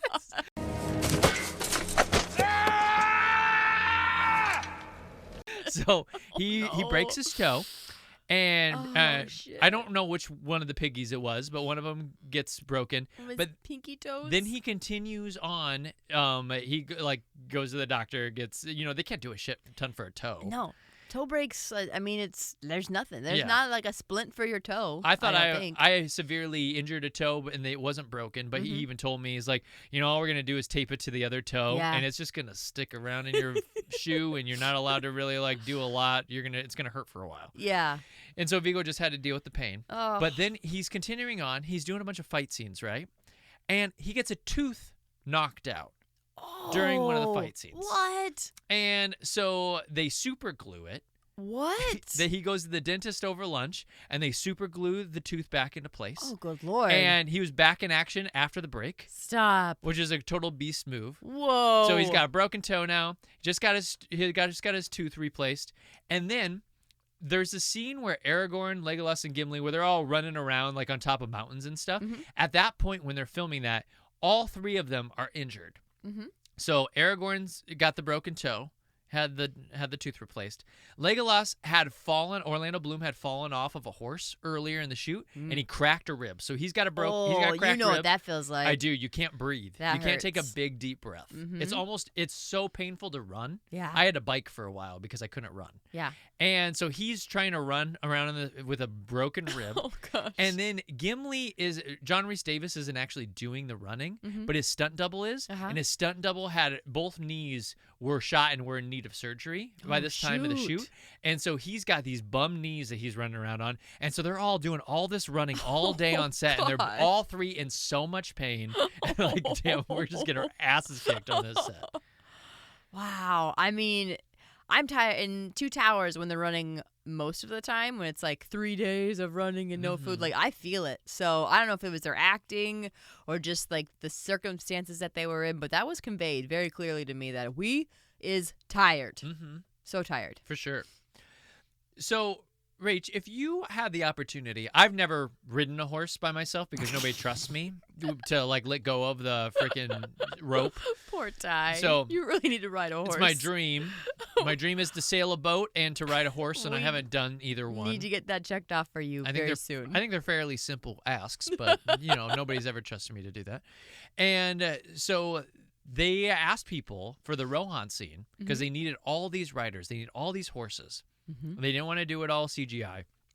And so they say to people in New Zealand, if you bring your own horse, we'll let you be a rider of Rohan. And the best riders of Rohan that they could find to put in the front row. So you mentioned like how this is such like a man story, like it's all dudes. Yeah. It's a story about a bunch of guys. Bunch of bros. Well, guess what? What? There's way more Are there lady Rohan ladies riders in this story than you'd ever imagine. Oh yeah. Most of the people in those front lines that are like the best riders are all ladies. Yeah, they are. And so what they did was they just smacked a beard on them. That's what you were talking about, ladies with beards. Ladies with beards, baby. They're all just a bunch of bearded women riding their horses. I love that. So the riders of Rohan were all girls. A lot of them had a lot of long hair too, so maybe that was real, maybe not. But I thought, sure, like, man, yeah, y'all yeah. have super long hair hanging out the back of your helmets here. So, well, I'll be honest, that makes me feel better to some extent, but they still weren't portrayed as women on the screen, so you only get half points for that. But they very still get a cool. half a point? Yeah, it's really cool. Oh, okay. Sweet. I love that. You know, the moment I had you watch for it. So we're kind of in our Rohan section. We're going to go into Helm's Deep here in a second. Yeah. So there's a moment where I'll just paint the picture for you. Eowyn's standing on like we'll call it the porch of the main castle porch. The castle porch. The porch of the castle. And you can see Aragorn riding his horse up with Legolas and Gimli. Yep, coming in. They're coming into Rohan, and there's this flag that's waving. It's like kind of a tattered flag, right? Yeah. It's just bustling in the wind, and then it just goes, shoo, and it flies off into the air. Yeah. That moment was not planned. Stop. That was It's legit. so according iconic. To everybody that was involved at the set, they were like, that was not planned. Ugh. And they had cameras on Eowyn to get like her natural reaction. Yeah. And they actually had the camera down below getting set for Aragorn. And Peter Jackson just had him run at the moment just in case. And so the B team is capturing this footage of the guys walking up or whatever, and that flag just falls comes down right by Viggo. Isn't that wild? It's so beautiful. It is. It's gorgeous. That didn't happen on purpose. No, nobody That's just like incredible. dropped that flag by Viggo. Yeah, they that were like, "Oh, that's a naturally good happened. idea. Let's go and back so that's, and do it." That's Eowyn's natural reaction. That's Viggo's natural reaction. Oh, and it's so beautiful because it's the flag of Rohan, so it's got like the horse on it, and obviously it's just the symbology. What do I want to say there? The symbolism that's there is just like, yeah, this kingdom is falling. It's in tatters. Oh, that's so cool. Pretty cool, right? So cool. Makes the broken foot all the more worth it. Yeah, sure. I'm sure that's how he felt. You know, at Helm's Deep, yeah, when I've heard of it. The Uruk-hai, all the black guys with dreads, Yep. when they all show up, Yep. and they're gonna like storm this huge keep. Do you want to explain what Helm's Deep is? Does anybody need to know what Helm's Deep is? No one needs to know what Helm's Deep is. Oh, okay, it's just like a big fortress. It's a big fort that people go and they hide in, and they think that they're going to be safe there. Yeah. It's Right? one of the coolest freaking battles of all time. It's a very good battle. Very I'm cool trying to think of the big standouts in this battle versus the battle that's coming in the next episode. The Minas Tirith one? Yeah. You mean Mount Saint Michel? Yeah, Mount St. Michel battle Mount versus Saint Michel battle. Mountain Fortress battle. Mountain Fortress. Yeah. Did we get the trolls for the first time in this one? You don't get any trolls in It's this raining one. in this It's one. raining in this It one. rains, so Yep. there's that. Speaking of the rain, it wasn't always raining on set, and so what they had to do is they had to like douse them with water like it was raining if it wasn't naturally raining, and so it was the coldest, wettest shoot, and it Yeah. lasted forever. The whole battle took 3.5 months to shoot. Whoa. They only could film at night, Oh my and if it wasn't gosh. raining, they were just pouring water on the whole cast. It's cold and wet. That sounds miserable. These are the things about those period piece movies that we kind of forget sometimes. It's hard work. Yeah. It's almost as hard work as living in the time. So there's this moment right before the battle where the Yurks are all chanting, Uh-huh. and they're all like making like a lot of noises and stuff, Yeah. and then a guy's bow slips and like kills one of them, and then they yell even more. Yeah. Yeah. So for that chanting, what Peter Jackson did, took his whole sound crew, Yeah. took him to a cricket match. Okay. 25,000 crazy cricket fans in a crowd, and he's there, and he's like directing them, like with his arms, like it's like a big orchestration, and like leading them, like I need more of this or whatever, and he's like What? flailing his arms around, like directing like what he wants the chant to be like. So that was all Okay. done by like a crowd full of cricket fans.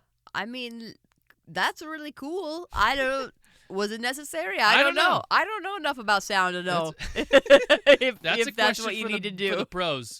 I don't know if it was necessary. know. Feels But- like you could have maybe done it with like 50 of your best friends in a garage somewhere. I don't know. The budget of this, man, I don't know. Did he get to do that for free or did he I have don't to know. pay a It's a good handsome question. sum to... I feel like people in New Zealand loved doing all this shit. Sure. So it could be just like general morale boosting. Like, Yeah. hey, we're going to do this thing where if you want to be a voiceover, you come here this night. Yeah, or you it's want to like, ride a horse. You got a horse, bring Come a on, horse. We'll oh, slap come a on the beard on set. you and put you in an outfit. It's going to be great. It's going to be great. The army And gets we won't involved. have to pay you. The New Zealand Army is used in all of the battles. Like they're literally like helping set up, and then they're like being people in battles and stuff. Like They just knew this Yeah. is what's going to I like think the put whole us on country, the map. yeah, pretty much ingratiated themselves onto this film set. I mean, you think about it. When you think about going on trips to New Zealand, whoever says that they're going to New Zealand and in that same sentence doesn't mention Lord of the Rings? Yeah, they go, I'm going to New Zealand, but I just want to see the green. I'm not going to go to Hoppiton. I'm not doing any of that touristy bullshit. I've I'm never just heard there to- anybody speak about to do going some there. surfing. Yeah, Maybe some never to do paragliding. solo that. Everyone's always like, and like we'll see Lord of the Rings while we're there too. Hell yeah, you're going to see Lord of the Rings while you're there. You got your mind? So the Yurks took 10 hours to get into costume. Yeah, wow. And then 10 hours. That's the whole day. what do you think they did to make their mouths black? gross looking. They all ate some sort of black candy. Oh my gosh, you're right on. Black. I hope it wasn't licorice. That'd be so gross. Is it licorice? It was licorice. Ew, no. Black licorice mouthwash was created, and they all gargled that Oh, those to make their poor guys. teeth just disgusting. Black mouthwash licorice. I can't think of anything more disgusting. Yeah, I would probably upchuck. I hate black licorice. I know. That's just a terrible taste. So, is that your least favorite jelly bean? Black licorice? Yeah. Yeah. I don't really like the peppermint, like the white ones. Okay. I don't really like those ones either. Over black though? Sometimes. Black licorice is Okay, listen awful. to this. Listen to this. Sometimes here's what I'll do. What will If you I get jelly beans that are like they have black and white that I don't like, Uh-huh. I will dump all the jelly beans out, Uh-huh. and then I'll pick out all of the black Mhm. and all the white, and I won't throw them away like a normal person. I will take my entire handful of them and I'll eat them all at once, What? just to be done with them.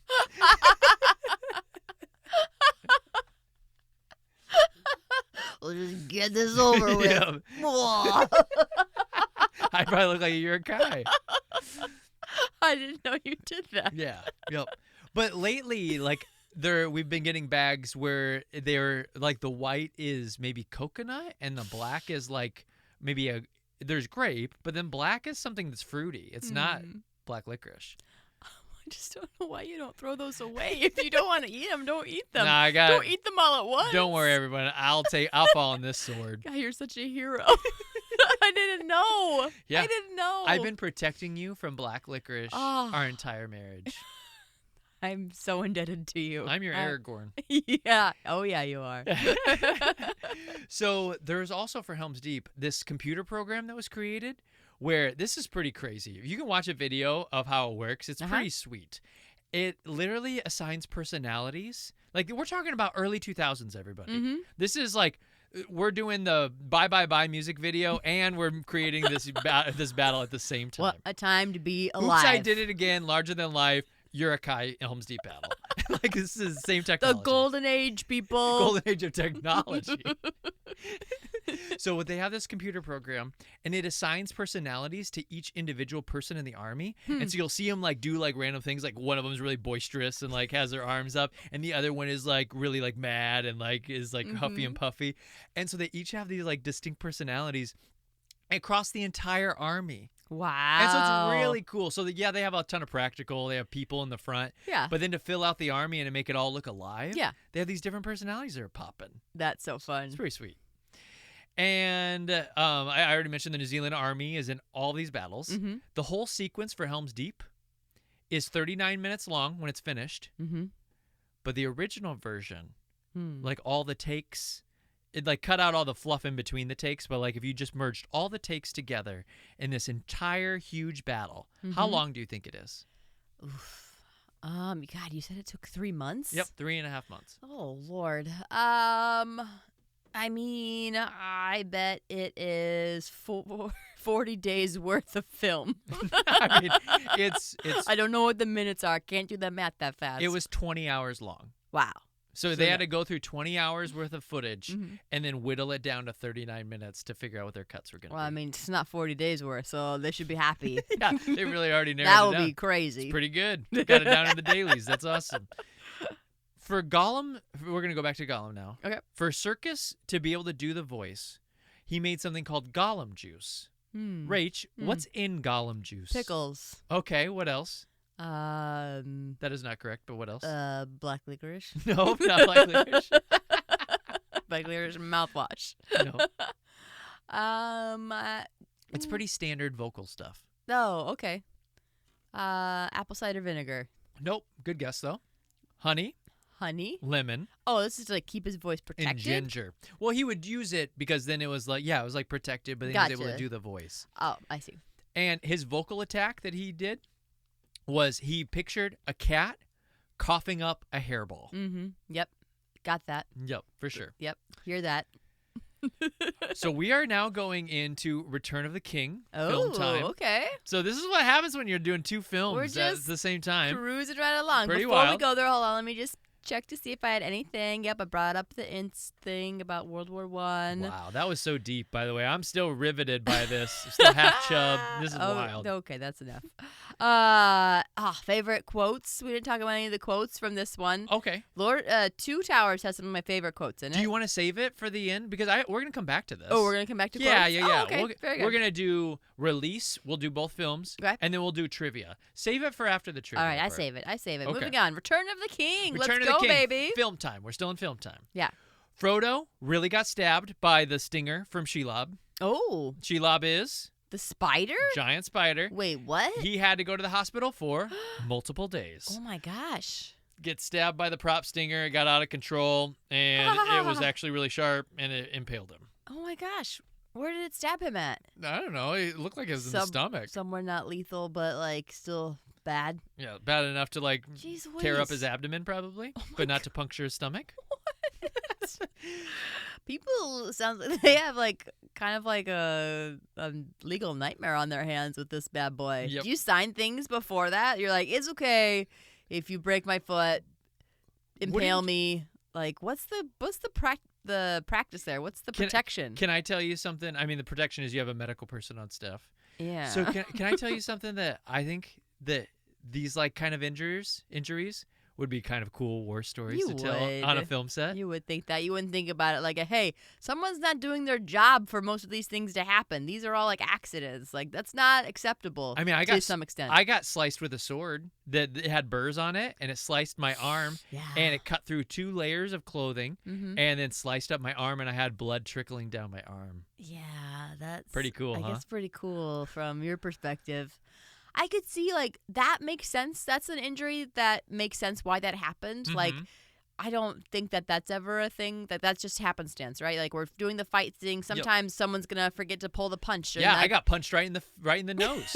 In right? Death of a Salesman. But like Boom. things like the helmet not being the right helmet, or this mechanical Shelob thing stabbing someone. Like, to me, like, that's not as acceptable as like, oh, we got a little rough in the fight scene, and like that's different. That's expected. This other stuff is totally preventable if someone's doing their job right.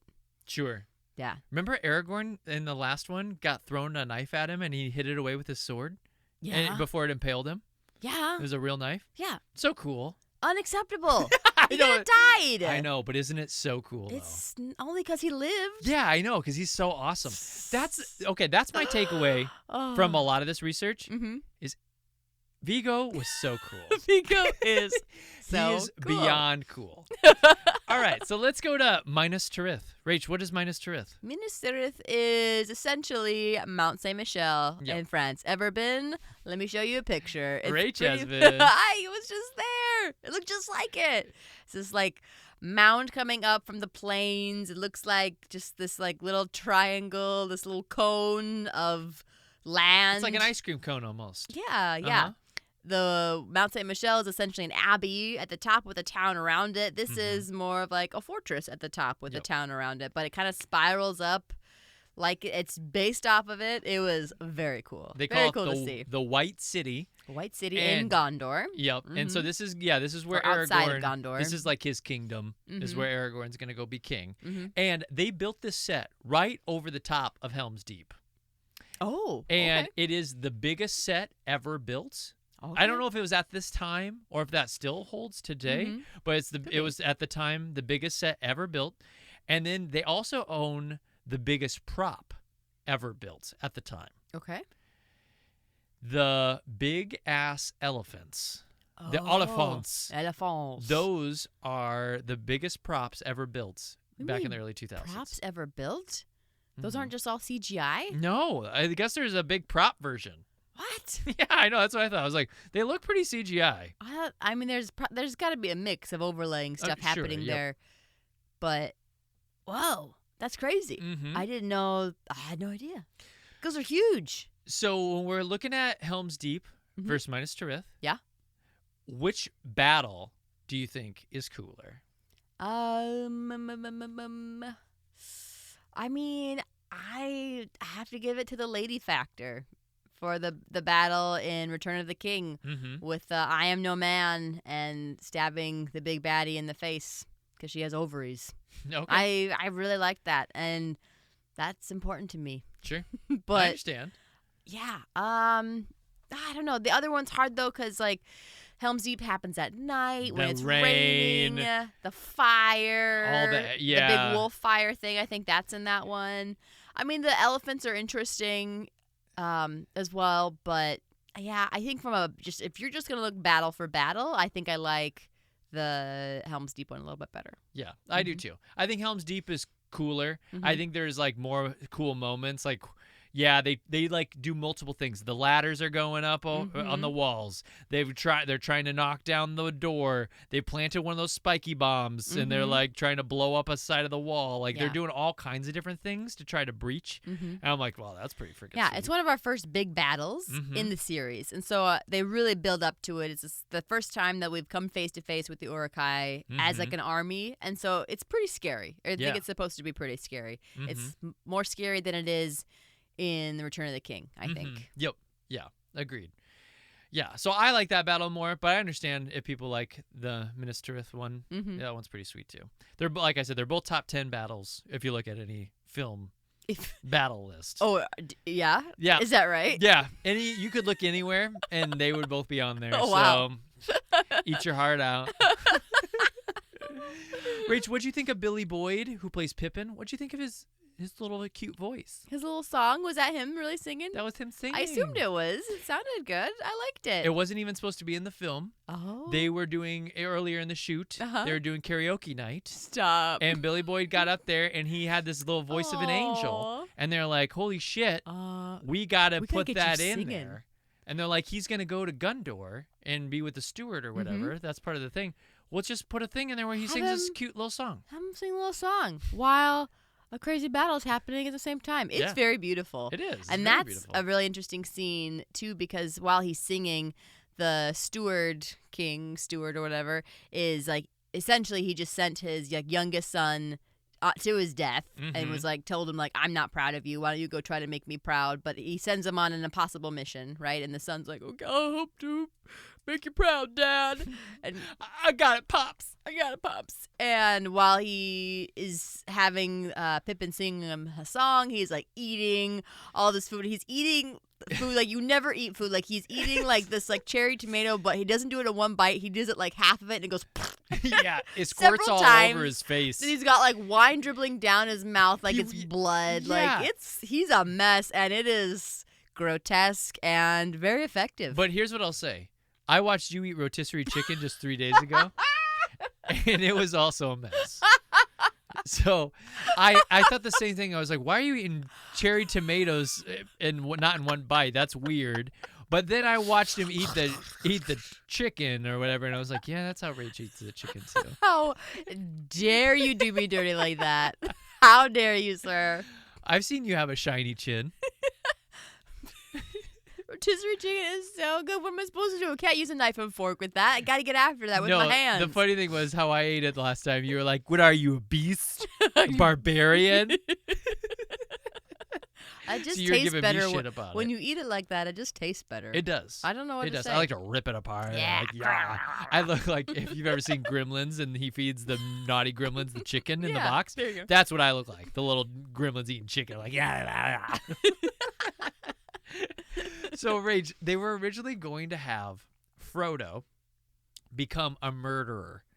He was going to push Gollum into the lava. Oh, But okay. So that's actually what they shot. Yeah. They shot, so Gollum gets the ring, right? Yep. Bites it off his finger, and he's Yeah, holding it he or whatever. bites off And then his Frodo finger. comes out, he's like, you little shit, and he pushes him and off the platform of Mount Doom, and Gollum flies into the lava. Mm-hmm. So that was their initial cut. And test audiences were like looking at it, and they're like, I just don't like it. I don't know. It just feels weird. What do you mean? It's survival of the fittest. Gollum was going to kill him. Yeah. I don't know. But so they whatever. went back, and they redid it, and instead it's like their tussle that then sends both of them over. Uh-huh. And so they just made it this like locked in struggle 50-50 thing that then they tumble together. So then Frodo's not the murderer. It's like almost an accident. Uh-huh. What'd you think? Did you want him to be a murderer? I mean, Frodo should get his hands dirty. You- We've come this far. I don't know. It would be sad though because he is such a tortured character. This Smeagol Gollum character. I do like, I guess, them both going over because you do think that Frodo dies. You don't think like how is that gonna work for him? So you know? in the extended, it's kind of cool. Is the ring is like going jabba jabba jabba jabba like to Frodo, and Jabba, and jabba, Frodo's jabba, hanging on by jabba. the one arm, and he like looks down at the ring, and it's like, yeah, Frodo, come and get me, you little bitch. Fall into the lava. You know Trap. you want it. Let And he's like, go. maybe I won the ring. And Sam's like, don't you even look at that ring, Frodo. And he's like, but I think I want to get it. So they have Yeah, this because moment. what's crazy is when Smeagol falls in with the ring, you think like, oh, cool, that's done. Mm-hmm. But Smeagol's body, when it gets into the lava, creates this like crust that comes Yeah. up, and then the ring like lays on Smeagol's burnt crust skin essentially, and takes quite a while to fall further into the lava. So you've got like another 40 seconds of the ring just floating on top of the lava. Whispering bullshit to Whispering, Frodo. Yeah. Like, come and get me, It's big pretty boy. crazy. It made me rethink about lava and what that death would be like. Made me rethink lava. Oh my gosh. So the last battle with Aragorn at the Black Gate, Mhm. you know, so they go to the Black Gate, Yeah, the team basically is like, okay, we won our battle here at home. You know what? Frodo's still out there. We need to create a diversion so that way all of these troops cannot be in Mordor. So we're going to take the battle to the gates of Mordor so that everything will be focused on our end, and then Frodo can climb up to Mount Doom and do what he's got to do. Yep. Somehow they know that he's still alive. They feel it in their hearts. They don't know, but they just feel it. Like he's still out there. He's still out there. We gotta help him out. So they go on the suicide mission, essentially, to the gates of Mordor. Yep. And the initial battle, the last battle, Aragorn has this moment where he's fighting this big, huge troll. And that's not what it initially was. Okay. It was supposed to be the gates open, right? And you see all the orcs and stuff, and they're all marching out, and all the trolls and everything. They're like gonna surround Aragorn and his buddies to like wipe him out of it once and for all. And it's supposed to be, instead of a big troll leading everybody, Sauron. Oh, that's what. That's not in the book, but in this version, Peter Jackson made it Sauron, like a reincarnated Sauron's there. And what does he look like? You remember what he looks like in the very first one? He's like, he's got like a big suit of armor. He's really tall. Does he look like the Night King? Yeah, like a big knight. Yep. Yeah. He looks like a big knight. Yeah. And so, and he's got like a big like hammer mace thing that he like knocks people around. So he doesn't look any different than the guy that What's Her Butt kills. Except for he's like silver instead of black. Okay. And so he was supposed to be Sauron's reincarnated, and Aragorn's like, oh my god, it's Sauron. And then they fight, and they're like doing a one-on-one battle instead of him fighting this big troll. Well, the test audiences saw it, and they were like, I don't know, it just doesn't make a ton of sense. Like, why is he's the eye, but now he's like this physical thing again too, and it wasn't in the books. And Peter Jackson was like, you know what, you're right, it makes zero sense. You're not wrong. I'm gonna take him out, I'll just make it a troll. Okay. He'll just fight a big troll. So that was Easy that was enough. done in post. Gotcha. So that Blackgate battle too, one thing that happened was they filmed it on an actual battleground where there had been a bunch of mines. A battleground in New Zealand? In New Zealand. I don't know. What battle? Just some battle. Okay. The Kiwis fighting against more Kiwis. I don't know. Gotcha. And okay. so they had there was this battleground. Uh-huh. And there was all these buried mines everywhere. What? And the military people had gone over and they had cleared this whole area. They had like made sure there's no mines in this area. You are fine. But you can't go past this spot. Uh-huh. We haven't checked that area. So Aragorn and the troops, they're all like marching up or whatever, like in the cleared area, and they're like they're supposed to see the Black Gate open in the distance, but it's all CGI. But he's like, Peter Jackson's like, it's over here or whatever, and he's like, now Aragorn, run like you're gonna run to the Black Gate, and Aragorn's like, yeah, I'll do it, and he does the whole like for Frodo or whatever, and he starts running. He runs past the safe zone. No. He runs way too far, and he's like going, yeah! And then he realizes nobody is around him.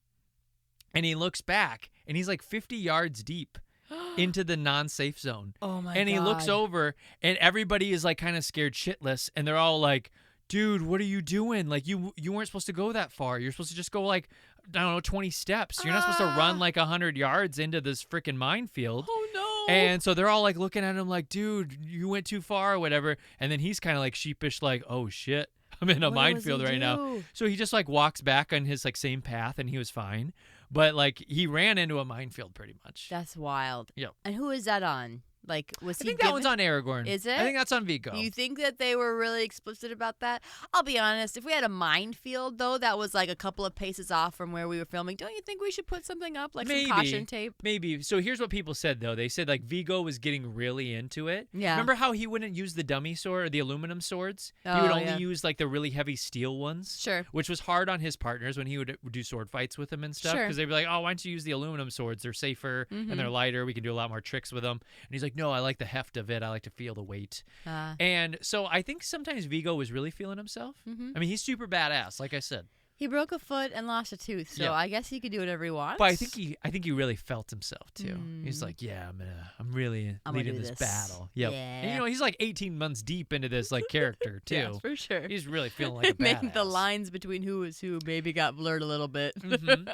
And then Aragorn is feeling like such a badass that the very ending, when he has his little king ceremony, and he sings cute little song. Oh yeah, he does have a song, doesn't he? He didn't come up with the lyrics. Somebody wrote the lyrics, but he wanted to write the song. Oh, okay. So he wrote the melody of the song and everything, and they just gave him the lyrics for him to sing. Oh, cool. So it sounded great. So yeah, that was cool. I don't remember it, to be honest. It kind of blends in with Pippin's song, but that's great.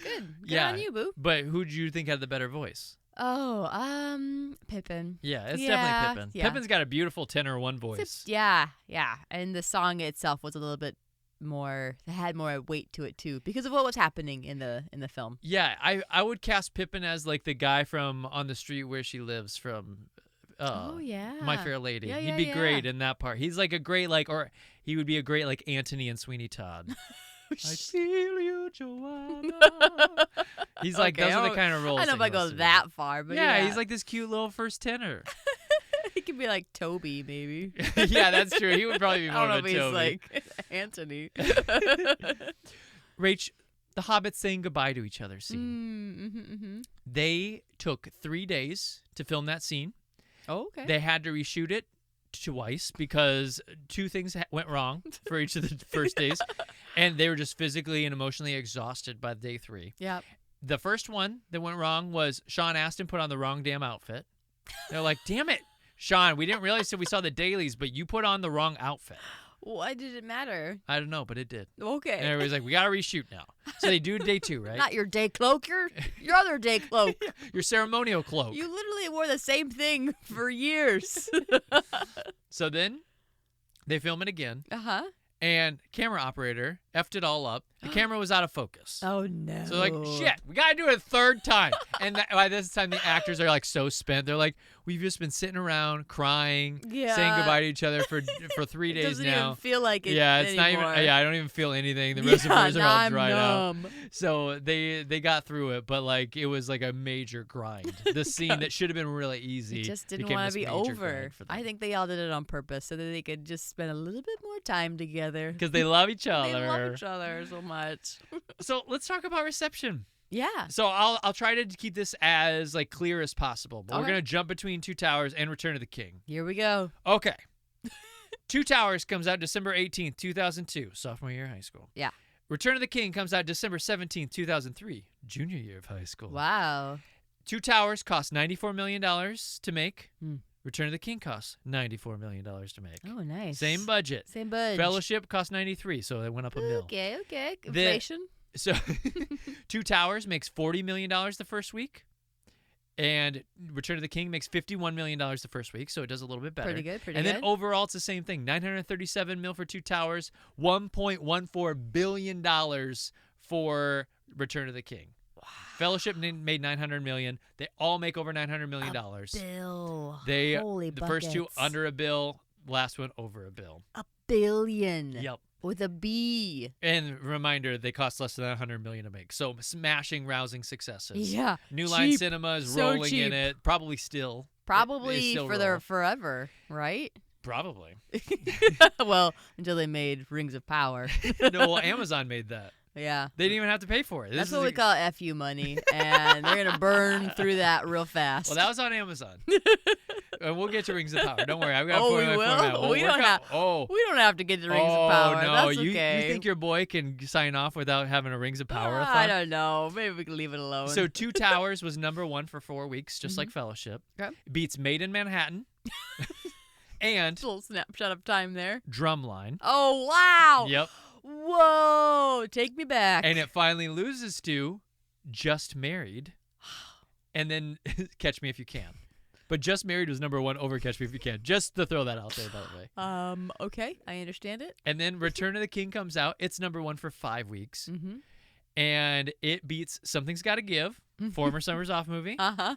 And finally loses to Along Came Polly. Wow. Golden age of cinema, like I said. It was the best of times. Lost Along Came Polly. I did not have that on my bingo card. So here are the tags for Two Towers. Okay. A new power is rising. And then here's another one. The battle for Middle Earth begins. Even though I kind of began a fellowship, but begins again. it begins once more. Here's Return of the Kings. The eye of the enemy is moving. And then this one, this Christmas, the journey ends. Two Towers gets 95% critics and 95% audience. The consensus is The Two Towers balances spectacular action with emotional storytelling, leaving audiences both wholly satisfied and eager for the final chapter. Return of the King gets 100. 94% critics. Okay, 94. And 86% audience. So it does worse. What? And the Really? consensus is visually breathtaking and emotionally powerful. The Lord of the Rings, The Return of the King is a moving and satisfying conclusion to a great trilogy. Here are some of the reviews for The Two Towers. It says, Lord of the Rings Two Towers is like being trapped in a nerd's bedroom. And then that's from the Daily Telegraph. I would like to see them prove that they know what that's like. Because That's I bet they don't even know what that's like. That's- I could speak to that. That's cheeky Brit shit for you, by the way. That's Daily Telegraph. Then the Boston Globe says, George Lucas should watch this and hang his head in shame. What? Because Star Wars sucks. Oh, sorry. I mixed it around. I thought I got Peter Jackson and George Lucas mixed up. Okay. Classic me. Yeah, I It's just like, remember what? saying, like, It was amazing. the Star Wars Oh, prequels sorry. can eat a dick. These are way better. I mean, That's the lesson. You're not wrong. And then here is, for Return of the King, Entertainment Weekly says, a visual pageant of sorcery and action that all but surpasses the Fellowship of the Ring. And then the AP says, with The Lord of the Rings, The Return of the King, Peter Jackson delivers a decent ending to his fantasy trilogy. Well, actually, it delivers about 12 endings. And then the Time magazine says, it's the film event of the millennium. Millennium. Let's talk Oscars. Let's talk about them. So The Two Towers gets up for 6 noms. Wow. It has 2 wins. It wins for Best Sound Editing and Visual Effects. It lost Best Picture to... Along Came Polly. No, that was the next year. That was Return of the Drumline? King. No, yeah, this is Drumline. Drumline year. Yep. No, it loses to a movie that we argue about. We argue about this all the time. All the Fellowship time? lost A Beautiful Mind. Oh, I yeah. still stand by Fellowship should have won. Yeah. But A Beautiful Mind, I'm like, it's a good movie. I understand, but I don't think it's wrong. Two Towers loses to something that I just can't stand. I'm so bitter about it. And you try to argue that it makes sense. I know we've had this argument, and yet I cannot remember Think what it is. musical. Oh, it's Chicago. Stupid Chicago! Bunch of bullshit. It loses. You are one salty dog still, aren't you? Loses to Chicago. It also is nominated against Gangs of New York, The Hours, and The Pianist. Oh, okay. I don't know, man. I just don't. You pitch me. Why does Chicago deserve to win? I don't know that it does, but I get it. Like, think about, like, the movie musicals at that time. It hadn't happened for a while. I know it happened before this. Obviously, they weren't the first ones to do that by a Chicago's long not the first shot. musical to win. But it was the first in a long time, and I thought their adaptation of Chicago was really fun. It was whatever. Okay, that's your opinion.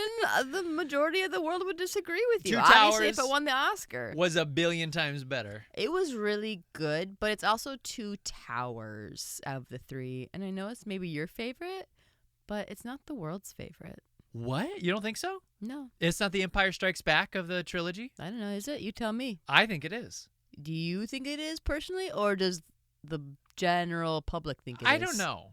Oh, okay. It's a good question. But for me, it's the best of the 3. They're all 100% movies, but this is the best. 101% maybe? Two You would Towers say? is probably... Past perfection? I think it's so good. Beyond reproach? Yeah, I think it is beyond reproach. Hmm. And maybe that's why it Interesting. makes me so mad. Yeah. It's not my favorite of the 3. Where is it your second favorite? No. You like Fellowship more than Two Towers? I do. On thinking back about it, I don't know Yeah? if we're there yet, but I do. I like the exposition. I like the setting it up, the world But building. you complained about that last episode. I redid my scoring for this. Oh, you redid Fellowship scoring? I did. I bumped it a little bit. Oh, okay. Just Because a you gave it little like bit. an 86% or something. Yeah, I didn't bump it a crazy amount. we're high 80s now, but I did change the order up a little bit. Okay. After having watched them this close in succession, Uh-huh. it was easier for me to tell the differences between them. So, Okay. yeah. Interesting. Yeah, I can talk about that later. I don't Okay. have to talk about that Sweet. now. So, Return of the King, though, absolutely murders everybody. It ties Titanic and Ben-Hur for the most Oscar wins of all time. Mm-hmm. Clean sweep. Wins everything it got nominated for, 11 Oscars. It was snubbed for Best Supporting, which you already talked about. Mm-hmm. Andy Serkis should have been nommed. But the whole series has 30 Oscar noms, which beats Godfather as a series Wow. and ties with Star Wars. And that's talking about a Star Wars series that has had 9 films. Yeah, that's a really So good it's point. Pretty impressive. For 3 films to make up that ground, that's pretty incredible. Yeah. Yep. And I don't disagree with that. I think it should have been nommed for everything, and it probably should have gotten everything that it was nommed for, plus or minus a couple. I get it. I would have been okay with it otherwise. If it went the other way for Chicago and that, I wouldn't have been mad about it. You wanna say like, oh, Chicago should have totally won. No, I'm glad that they're both nominated, though. Can you imagine? You know how we get really into the Oscars now? Mm-hmm. Like, Rach and I are major Oscar files. Like, we watched every movie the last, 3 years before the Oscars. We try to get them all in before if we can. Every Best Picture. And then I got every Best Actor and Actress in Supportings. Mm-hmm. But you missed a couple actor movies, I think. Yeah. But we pretty much get them all. Mm-hmm. And so we have strong opinions going into the Oscars. Like, super strong. Yeah. We're pretty annoying about it. And Summers Off listeners might have a sneak peek at a future endeavor where they might get in on some of the action. Maybe, yeah. We get pretty intense. So can you imagine if we were watching the Oscars in 2003 or 2002 when Chicago beat Fellowship, or beat Two Towers? What a little pissant I would have been. I would have been insufferable. I might have seen tears that night. You might have cried about it. Yeah, I don't know. Maybe. I would have been livid. Yeah. Maybe so angry you couldn't have cried because you're so mad. Yeah. Yeah. Like, I don't get on social media to do tirades that much anymore. But I can imagine me in that scenario just being like, oh, I can't take it anymore. I've got to say this. Listen here, world. Listen here, world. I need the world to hear this from the top of a mountain. Rach, Peter Jackson was in the first movie. We mentioned he's at the Prancing Pony, eating a carrot in the alleyway, bumping into the hobbits. He's also in both of these movies. Mm-hmm. I pointed him out to you one time. Did you notice him in Two Towers? Not in Two Towers, but in the third one, you said that he was on a boat. He was kind of in the middle of a boat. He's I think the he pirate had, captain. Did he have a little ponytail or something? Yeah, he's got tattoos and stuff too. Yeah, it was 3 seconds. Yep. In the second one, was he a lady rider of Rohan? Was he next to the ladies? He was in Helm's Deep, though. He's one of the soldiers in Helm's Deep who just looks scared before the battle starts. Very good. Speaking of scared, he was deathly afraid of black licorice mouthwash. What would scare him on the set? Elephants. No, close though. Keep thinking creatures. Trolls. Keep thinking creatures. Urukai. Nope. What did Frodo get stabbed? Nazguls? What did Frodo get stabbed with? Oh, with the spider. Yes. I was gonna call her not a spider's name. Shelob. What were you gonna call her? It's not a spider, so it's wrong. What were you gonna call her? I was gonna say Nagini. That's a snake in Harry Potter. Yes. He's Shelob. deathly afraid of spiders. Deathly afraid? Deathly. What does a deathly afraid when you're of deathly look like? afraid of something, you die when you see it. You literally will die or kill You someone. want to die if you see it, Yeah. but if it touches you, you will die of fright. That's deathly Cardiac afraid. arrest instant. Yep. Like, you are deathly afraid of heights. When you see the heights, you want to die, and then when you fall off the heights, you will die. You're deathly afraid. Yeah, that makes sense. I would say yes. He didn't even like to look at the Shelob design. Mm-hmm. They would show him here's what we're thinking for Shelob. Yeah, I just don't even want to see it. It's I don't even want to see good. it. It's Whatever you freaking me guys out. think. You guys are the experts here. I'm not. That's good. That's great. Yeah. Sam and Rosie's little daughter. By the way, we're in the trivia section, so it's gonna jump around a little bit. Oh, okay. Do you want to say anything more about the Shelob spider bit, though? Oh, do you want to talk about Shelob? Well, I This mean, is a perfect moment. It's to talk literally the scariest moment of all the films, I think. Yeah. Don't you think it's so suspenseful? Yeah, for the sure. spot where she's like sneaking up on him behind right it. before she stabs him? Yeah. Stabs Before Frodo? she stabs him. Oh, my The fact that he gosh. gets out of the cave and he thinks that he's in the clear. Yep, he's okay. And she still ends up stabbing him and paralyzing him, and then wrapping him up. I feel like I wish I could go back to what I thought the first time I saw this, because I think I thought, it's over. He's dead. Did you think... There's no coming back from Okay, this. so here's the end of the film then. Frodo died from the spider. Frodo dies Sam in the spider. maybe will kill the spider free, like take him out of the wrappings, and then take the ring and be like, all right, I will take the ring the rest of the way. Is that what you thought was going to happen? Maybe. I don't know what I thought. I think when I wish I first read knew. the book, that's what I thought was happening. Yeah. How think else I do you was come like- back from a spider sting? Well, Frodo died, and he was our hero for like 2+ books, and now Sam Frickin' finishes spider it. comes What out I was here. like, what a crazy ending, you know, like to really pull a fast one. Shyamalanian twist right there. But I think Shelob, that whole sequence is really good. Yeah. It's so scary. Ugh. Spider sequences always kill me Now, as well. here's what I loved though. When I first saw Two Towers, at the very end, they're going through the woods, and Gollum is talking to himself, and is like saying like, "Well, she can do it" or whatever. When you know what's coming, Yeah. and you know he's talking about Shelob, I remember like all the fanboys were just like, "Oh my god, this is awesome." Kill them both. Yes! No! It's too risky, it's too risky! Where's he going? All right, Gollum! Where are you? Smeagol? We could let her do it. Like the way they set it up, because nobody else really knows what that was. Like imagine there's no Yeah. third movie Well, it afterwards. takes her to him. You're she like can do it. You're like a random person seeing this movie for the first time. You don't what know he- what he's even talking I didn't know about. what he's talking about. You but just it know, was a like- lady, so I was like, what's going on? What's this lady wizard he's going to take her Yeah. to? Nope. It's a freaking spider. It's Shelob. So Ugh. cool. So cool. They give spiders a bad name. Much like owls in movies, spiders also get a really bad name because they're always so freaking scary. They're evil. You always want to know, like, why wouldn't you want a pet tarantula? It's because of shit like this. It's so scary. So scary. I can't handle it. Yeah. Yep. But there are movies where the tarantulas are good. Are there? Home Alone. That tarantula's not bad. Yeah. He's afraid of the tarantula, but then he realizes it's not bad, and he puts it on Marv's face. Do you remember what Marv had to do because he couldn't, couldn't scream because it scares the would scare tarantula. the tarantula. Yep. So he had to go, Yeah, I remember. crazy. I would not be able to keep that in.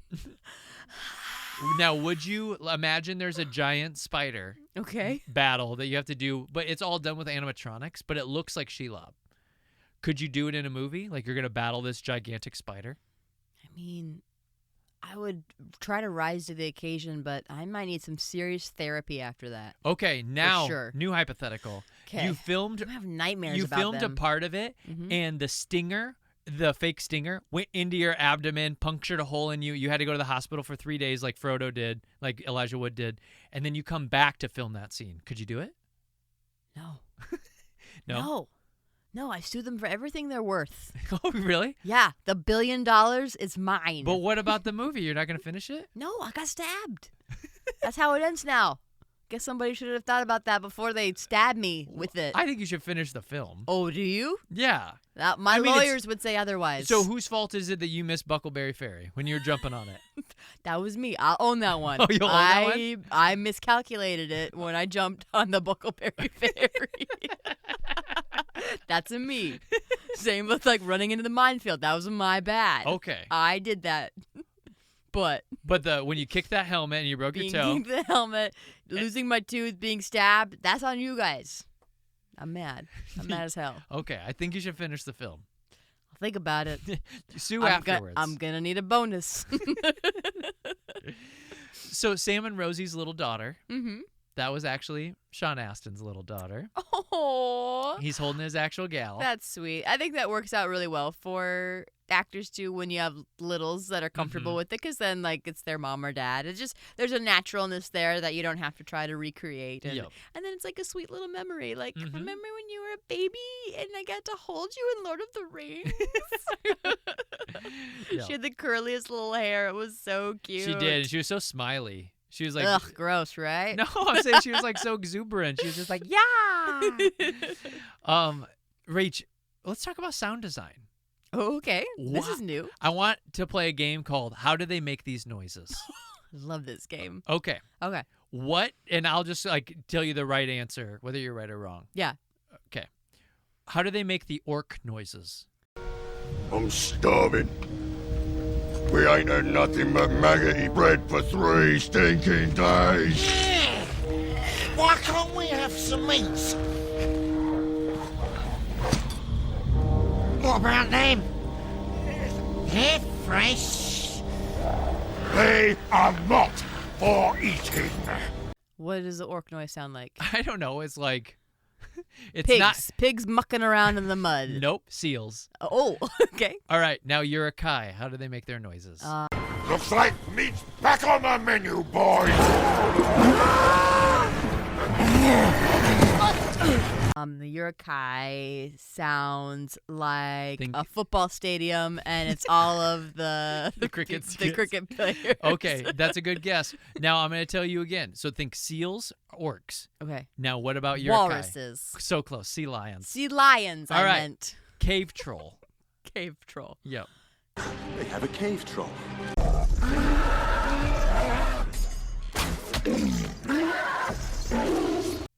Walruses. No. No, now we have to change paths. All right, It's all a right. lynx. oh, okay. Okay. A lynx? Yeah, like a cat. It makes that noise? I don't know. Wait, what is it? So All right. That's a cat. What about Shelob? How do they do Shelob? What was the noise that Sheila made? Oh, tapping on a plastic water bottle. No. Nope. It was made of steam and it was a creature. It was what? Made of steam, and it was a creature? It was also a creature. What was the creature? It's a frog. No, alligator. Oh, okay. Wait, what? Alligator. No, I heard you, but like explain. Alligator. Yeah. The alligator's noise, opening its mouth, was the sound for the spider. I think so. Yeah, that's what they said. And what was the steam? What was that? Steam. Oh, that was separate. It was steam. Steam and an alligator to make Shelob. Okay. All right, Thank you now for what about a clarifying. Balrog? A lion? Nope. It's an inanimate object. Oh. Sandpaper? What are you doing? Close. Cinder blocks. Oh, Scraping. okay. Yep. Oh, yeah, good. Very good. Not bad. That's great. That was helpful. Thank you. You weren't too shabby. I'm at pretty it. good at this game. Is it a walrus? So after the release, they were still filming, even after Return of the King. Say more. They were filming for the extended editions. Oh. They had to go back, and they were still They doing had stuff. to go back. And one of the main things that they were filming at post Return of the King release, they like talked about like they went to go to the Oscar ceremony and they went right back into production because they had to get an extended edition of this scene, and it's a scene that actually Peter Jackson hates. It's in Return of the King. Okay. Return of the King. He hates this certain sequence. Okay. There's a thing that he thinks looks stupid. He never got it right, he says.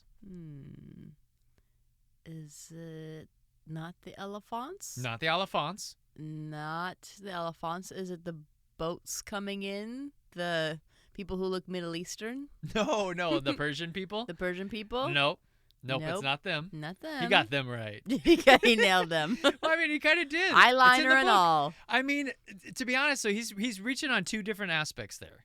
He's looking at, number one, Ottoman Empire with J.R.R. Tolkien. They were Turkish. Yeah. And then the other thing that he's pulling from is ancient Persians, which with their big elephants, well, they were Carthage, I guess. That was like Hannibal and Carthage. But then also like the Persians kind of had exotic beasts and stuff too. So he's like pulling on like Carthaginian, Persian lore historically to like build these people. So he's pulling on history. But people point at it and they're like, of course, you got black Urukai and you got a bunch of brown people coming over. We got to kill all the European whites. Got to win. Everybody who's good in this is white as snow. So let's just put that out there. I'm just gonna put it out there. It is what it is. Rings of Power is trying to fix some of that, but not doing a great job. It's too bad that they didn't do anything with actors, but that's fine. So no, it is the Army of the Dead. Oh. He thought that the Army of the Dead never looked good. Oh, really? And that he said that they went back and they reshot stuff, they extended some scenes, and he just felt like I never got that sequence right. Huh. It needed to be more, and I never could kind of figure out how I wanted to do it. It was just kind of a mess. Oh, I kind of like the Army of the Dead. I thought that they, especially like in the close-ups, where there's like 3 layers going on. Like you can see like the bone layer, the skin layer. Like I don't know. I thought it was kind of clever. Gosh, you know what else like freaks me out is when they're walking through the bog. Dead marshes. The dead marshes. That's creepy, and people are just like floating under the water. Ugh, Light little candles of your own.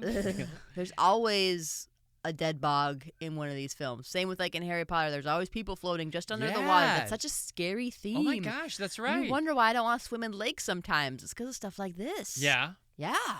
Yeah. Absolutely. It's pretty cool. That one looks like even faker, but I don't mind that one because it's in water. The ghosts in the dead marshes. I'm like, yeah, who cares that they look like maybe a little phony? Yeah. But like he's in water right now. Like who cares? And they're ghosts. Yeah. Yeah, I'm fine with it. I don't care. I don't care at all. I don't even care. So let's talk homoeroticism. I think we're here. We've warmed up enough. Now we can get to the hard-hitting topics. What you all tuned in to listen to. I didn't know how this gay was are these movies. Rach, what do you think about the homoeroticism in these movies? On a scale of 1 to Liza Minnelli, I would say we're probably, I don't know. It doesn't strike me as specifically that, but like I said, if we're speaking like in homoeroticism as in male, there's not a lot of women in it. So, but that's neither here nor there. I don't know. I mean, are we just talking about Frodo and Sam? I mean, I think so. So here's they do seem like they are lovers. They do. They almost have like a Greek lover kind of thing. Like Sam's like I'm gonna go home. Greek best friend who you love and make love to. Yep. It's like I'm gonna go home and I'm gonna marry a gal because that's what I need to do to procreate and keep this race going. But the real love of my life is you. Yeah. There's a little bit of that in this. I think. I feel that. At the end of the day, even if it never became physical between Frodo and Sam, which I don't think it does. It's like Cat on a Hot Tin Roof, Brick and Skipper.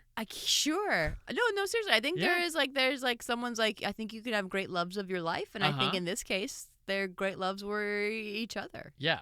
Friendship is the highest form of love. There you go. There you go. Yep. So here's what people have done, like dissertations on this. Thesize. Dissertationize. And the whole idea is based on World War I officers and the lower class aides that they had.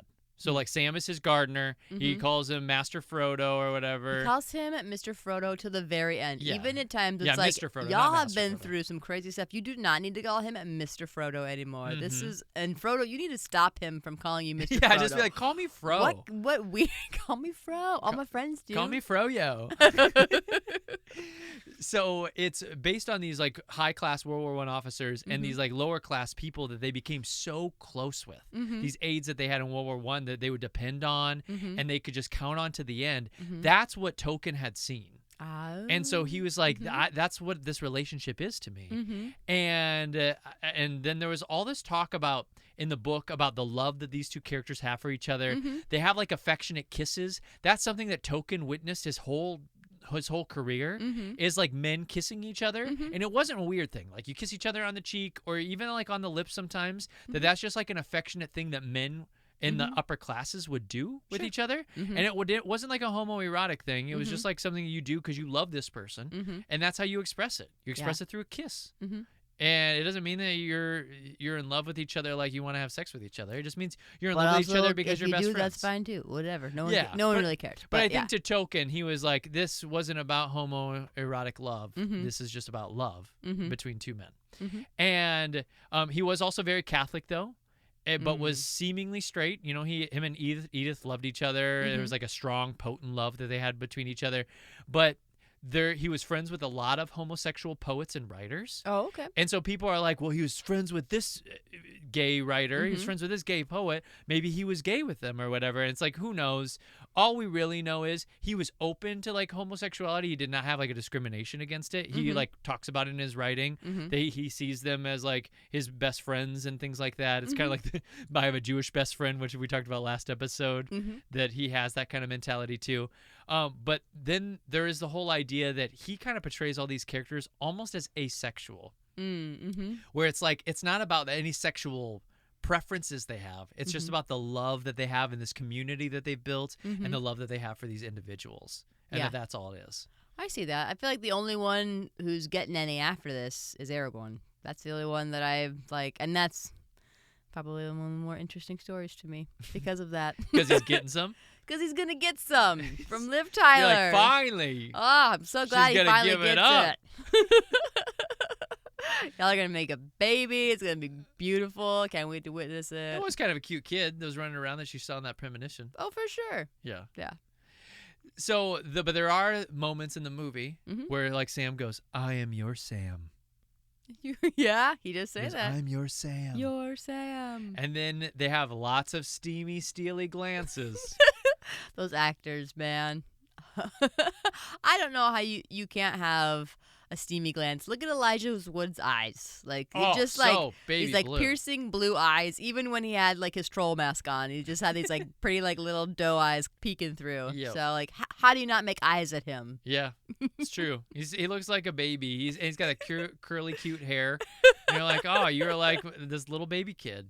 I love you. But they do the smiles and they do tilt their heads. The like knowing smile, like knowing smile. I love you. He looks at her. He looks at him more romantically than he looks at Rosie at the end. Oh, for sure. Rosie at the end is an afterthought. Yeah. It's feel like, you know what, I'm going to go back and I'm going to marry Rosie. It's like yeah. If you, I guess you can. Like it's not a thing. It's not like an Aragorn thing like where he's fighting for the love of a woman. Rosie. For Rosie. It's not that. She's just there.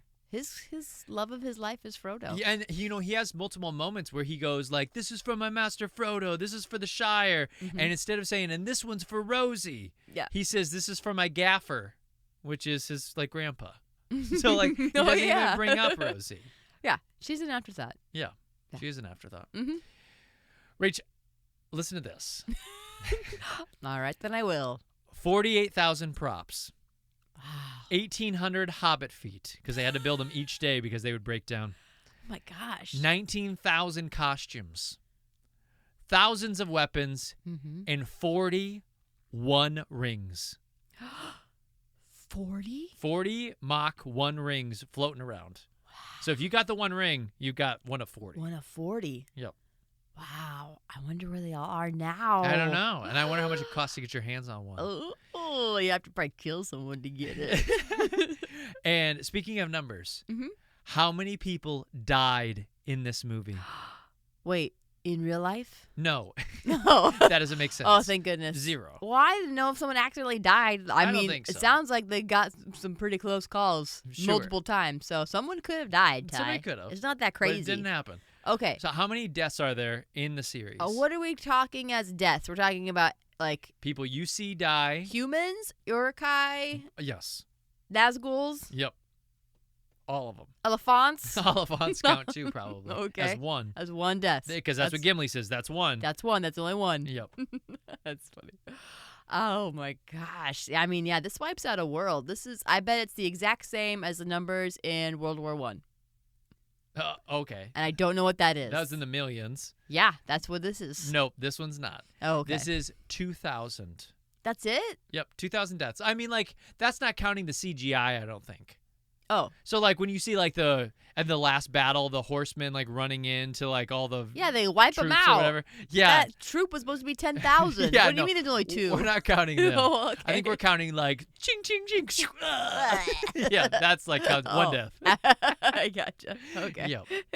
So, yep, 2,000 deaths. Wow. That's a lot of choreography. That is a lot of choreography. Mm-hmm. I wonder if they got to make up some of that themselves. Maybe. Were they, like, given a little bit of, like, all right, you're going to die in about 15 minutes. I bet people died, like, like 15 times though too. She'll be Oh, like, "Hey, hundreds of times. you're gonna die now this way." And he's like, "Okay, cool." Yeah, now like come all over we gotta here. do is put a different helmet on. Yeah, you. new helmet, new wig. Here you go. Yeah. Do it again. Rach, let's talk about Token's death. Okay. So We're gonna Jonathan go there? Ronald Rule. I want to talk a little bit about him and Edith and when they Yeah. died.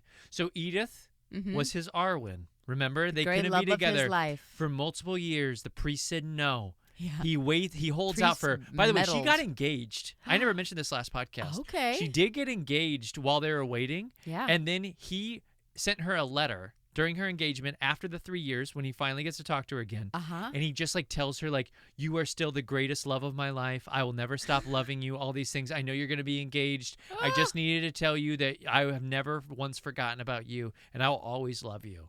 And she gets this letter, and she's at a party, and I don't think her fiance's there, but she gets this letter at a party, and she goes up to her room and she reads it, and she's like, "Holy shit. I got to get out of this engagement Yeah. because I'm still in love with Jonathan Ronald Rule." And so she breaks off her engagement and ends up with JRR. And so she dies November 29th, 1971 at the age of 82. And she puts the word, he puts the word Luthien on her gravestone. It's not French probably.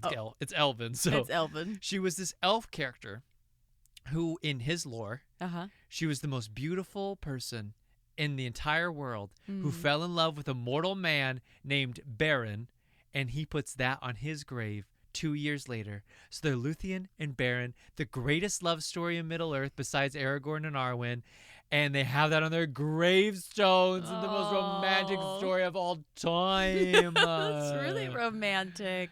Yeah. I wonder if anyone's ever made a movie about him and his life. I bet, yeah. Yeah, you know how we'll do like little like fun little biopics. Like C.S. Lewis has some stuff about him. Yeah, that's Yep. what I'm wondering. I bet yes. It'd be kind of cool to see.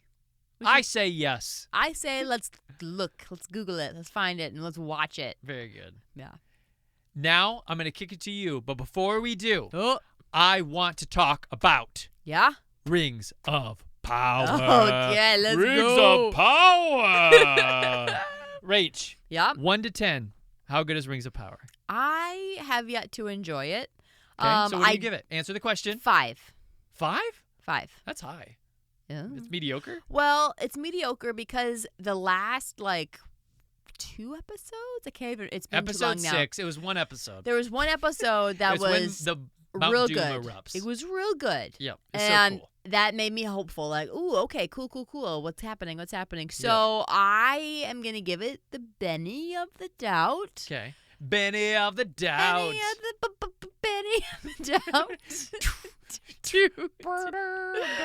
But it can fall out of favor just as fast as it fell into kind of favor. 5 out of 10. Yeah, I don't know. that's so funny. I would give it a 2 out of 10. Ooh, salty. It is. Yeah, I'm a salty dog You're a on this salty one. dog. I thought Rings of Power. I love Lord of the Rings.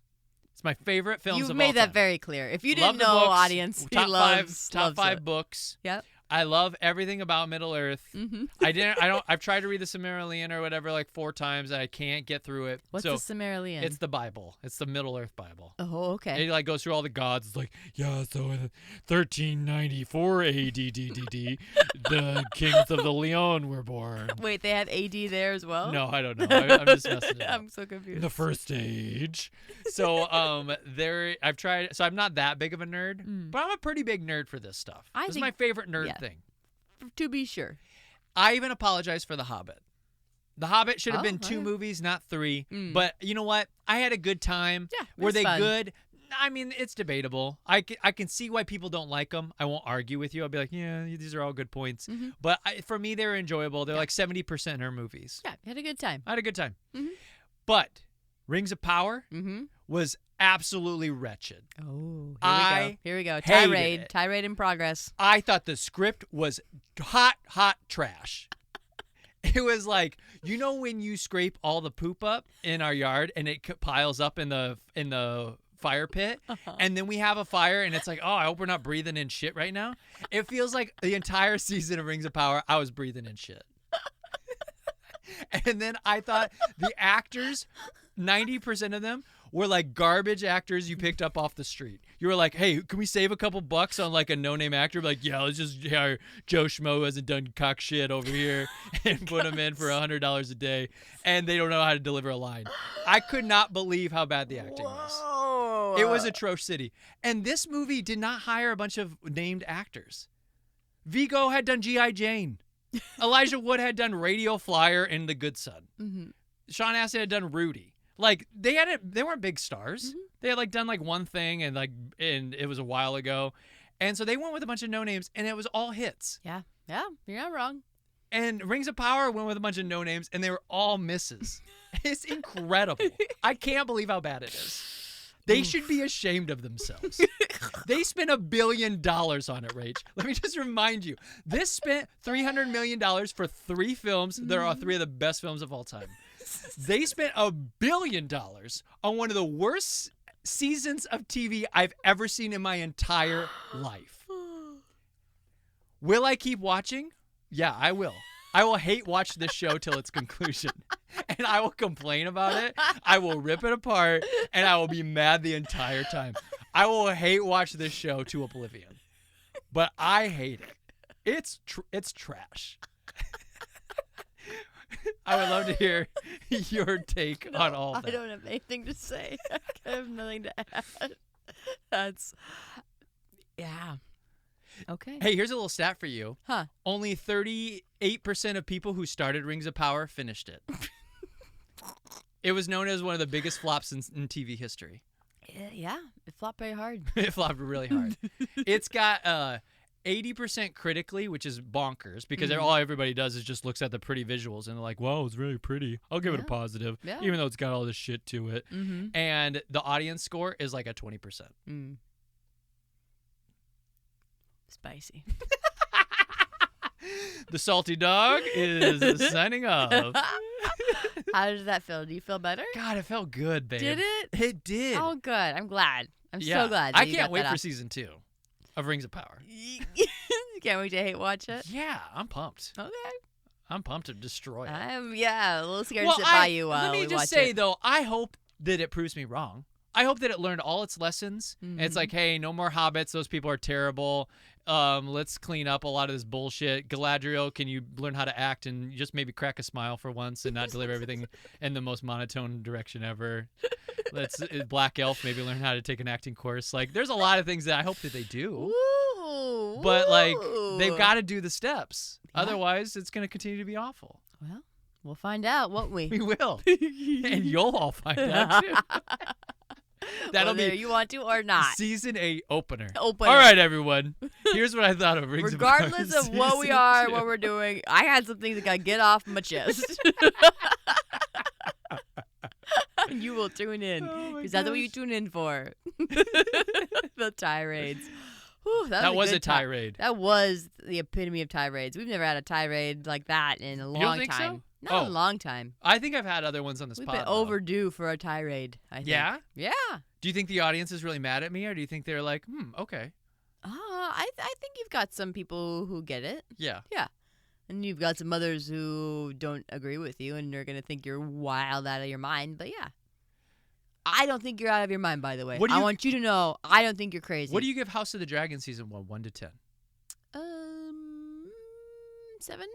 Yeah. Yeah. It was like a 7 to 8 7, for 8? me. Yeah, I say maybe 8. Mm-hmm. Yeah. I think it took a little time for me to warm up to that too, but it got good. Yeah. It's been so long now. Like, I have to like rewatch it before I watch this next season because it just takes too much time in between them. It drives me crazy. Yeah, that's true. Yeah. Stranger Things is also pissing me off. It's taking too much time. Well, that one's almost done. Let's go. Yep. It's time. 1, 2, 3, let's go. It's time to wrap it up. Yeah, wrap it up. Move on. Wrap that rascal. Wrap it up, rascals. Well, just looking through my notes to see if there's anything that I wanted to talk about. We didn't talk about the trolls' ponytails. Oh, yeah, we did. That's okay. We don't have to, but I just want to know. The trolls have ponytails, and we were talking about. So, Rach, what is that conversation like? We're sitting there, and we're thinking to ourselves, now, who put that ponytail in that troll's hair? Because Was it you the know troll? he's got huge hands. There's no way I it's the don't think troll. he has a dexterity. He's got a to little do bit it. of hair. He's a big lombarding back and forth. You like, know that the orcs are like, Grimswald, do you want me to put your hair in a pony? All right, come here. Oh, it's still.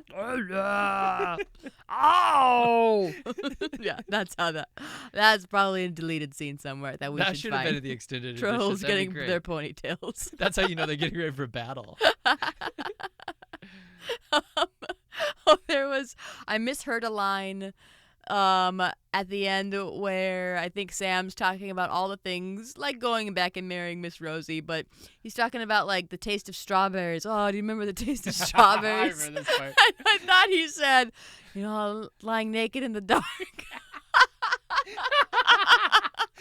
I said, wait, what did he say?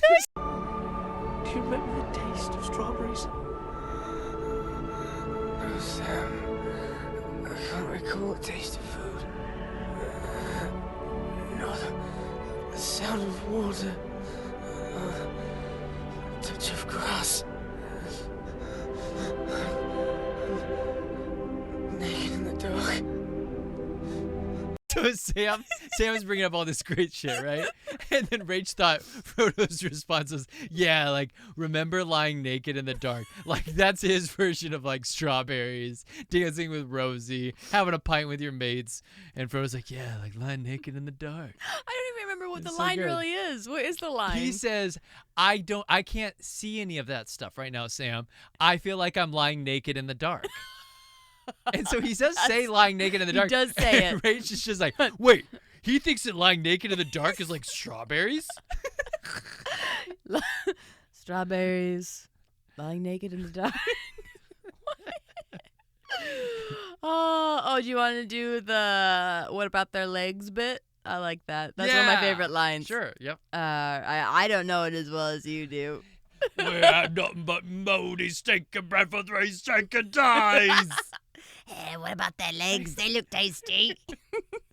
So my buddy Paul and I, we can go back and forth. We can do that whole sequence. I will ask it of you the next time we're together in a couple of weeks. Okay. That needs to happen. We could do it. I must see it. Okay. Reach back on the menu, boys.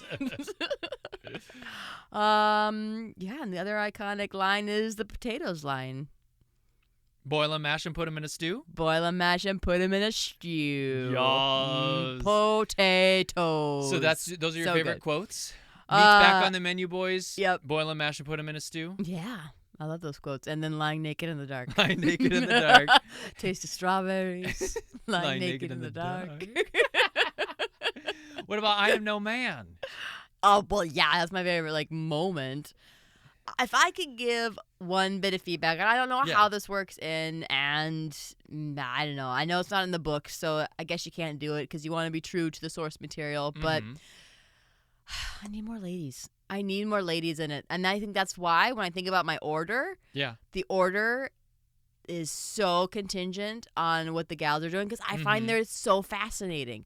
I find the romance fascinating. I Mhm. think Galadriel in number 1 is like spooky and cool and Yeah. crazy. And I love the story of, I can't think of her name. I'm going to mess it up. Eowyn. Eowyn? Eowyn. Eowyn.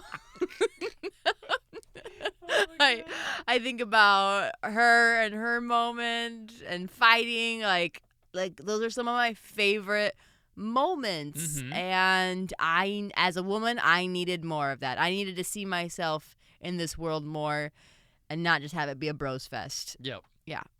And I appreciate it. Like I said, I love this film too, but as somebody with an X chromosome, it's hard sometimes. It's hard to just Well, watch it. we all have X chromosomes. Okay, well, 2 of them. Oh, okay. You got Yeah. 2 of them? Yeah. Lucky. Right? Yeah, it's just, sometimes you just don't see yourself. And I didn't think that when I saw this in high school, Mhm. but as I've gotten older and more aware of seeing myself in and out of films and what that feels like to have yourself in films, like thinking back to Wonder Woman. Like, that's a perfect example where seeing myself in, like, a battle like that was, like, it was mind-blowing. Like, I literally cried in the theater 15 minutes in because I had never seen that before. I didn't remember seeing a battle with all these, like, amazing women fighting. It was cool. And it was powerful. And so then when I don't see it, when I rewatch old films like this, I think, oh, man, that's too bad. Even Harry Potter, like, wizards, like, gals are fighting. We're all there. So they're just, I think in the fantasy world, I just want to see more of that. Keep that push going. Keep it on. Don't let your foot off the gas. We haven't gone there yet. Well, we haven't overdone it. And Rings of Power is they really tried to, like, Galadriel's your main character. Yeah, but Rings of Power sucks at it. I'm thinking like Rogue One, like, lead is a female in that. When you think Rogue One, like, Felicity what's her face? I thought she was so good, and I love that story, and I loved her as the protagonist. I love just the earlier ones too, with Rey in it, like her being the protagonist. For all the Star Wars stuff. It's so important. So I'll just a little soapbox there. I just have to get out there. Just feeling very. That would help this be better for me. So when you hear my score, know that I take that into account. But it didn't bother you in high school. No, because I didn't know better. Like, that's just what movies were. That's what Star Wars was. That's like, it was just a boy fest. That's what this was. That's what everything was for the longest time. Everything that mattered. So that's all I have to say about that. I can have a little tirade too, you know? I love it. So, okay, who's your favorite character? Aragorn. Okay. Yeah, Aragorn. Who are you in the Fellowship? Oh, I would like to be Legolas. I would love to be good at archery. Okay. And my ears would be so cool. I have fabulous ears. And then who would you want to play? In this? Yep. I would want to play Eowyn. Eowyn? Eowyn. Who's cuter between Eowyn and Arwen?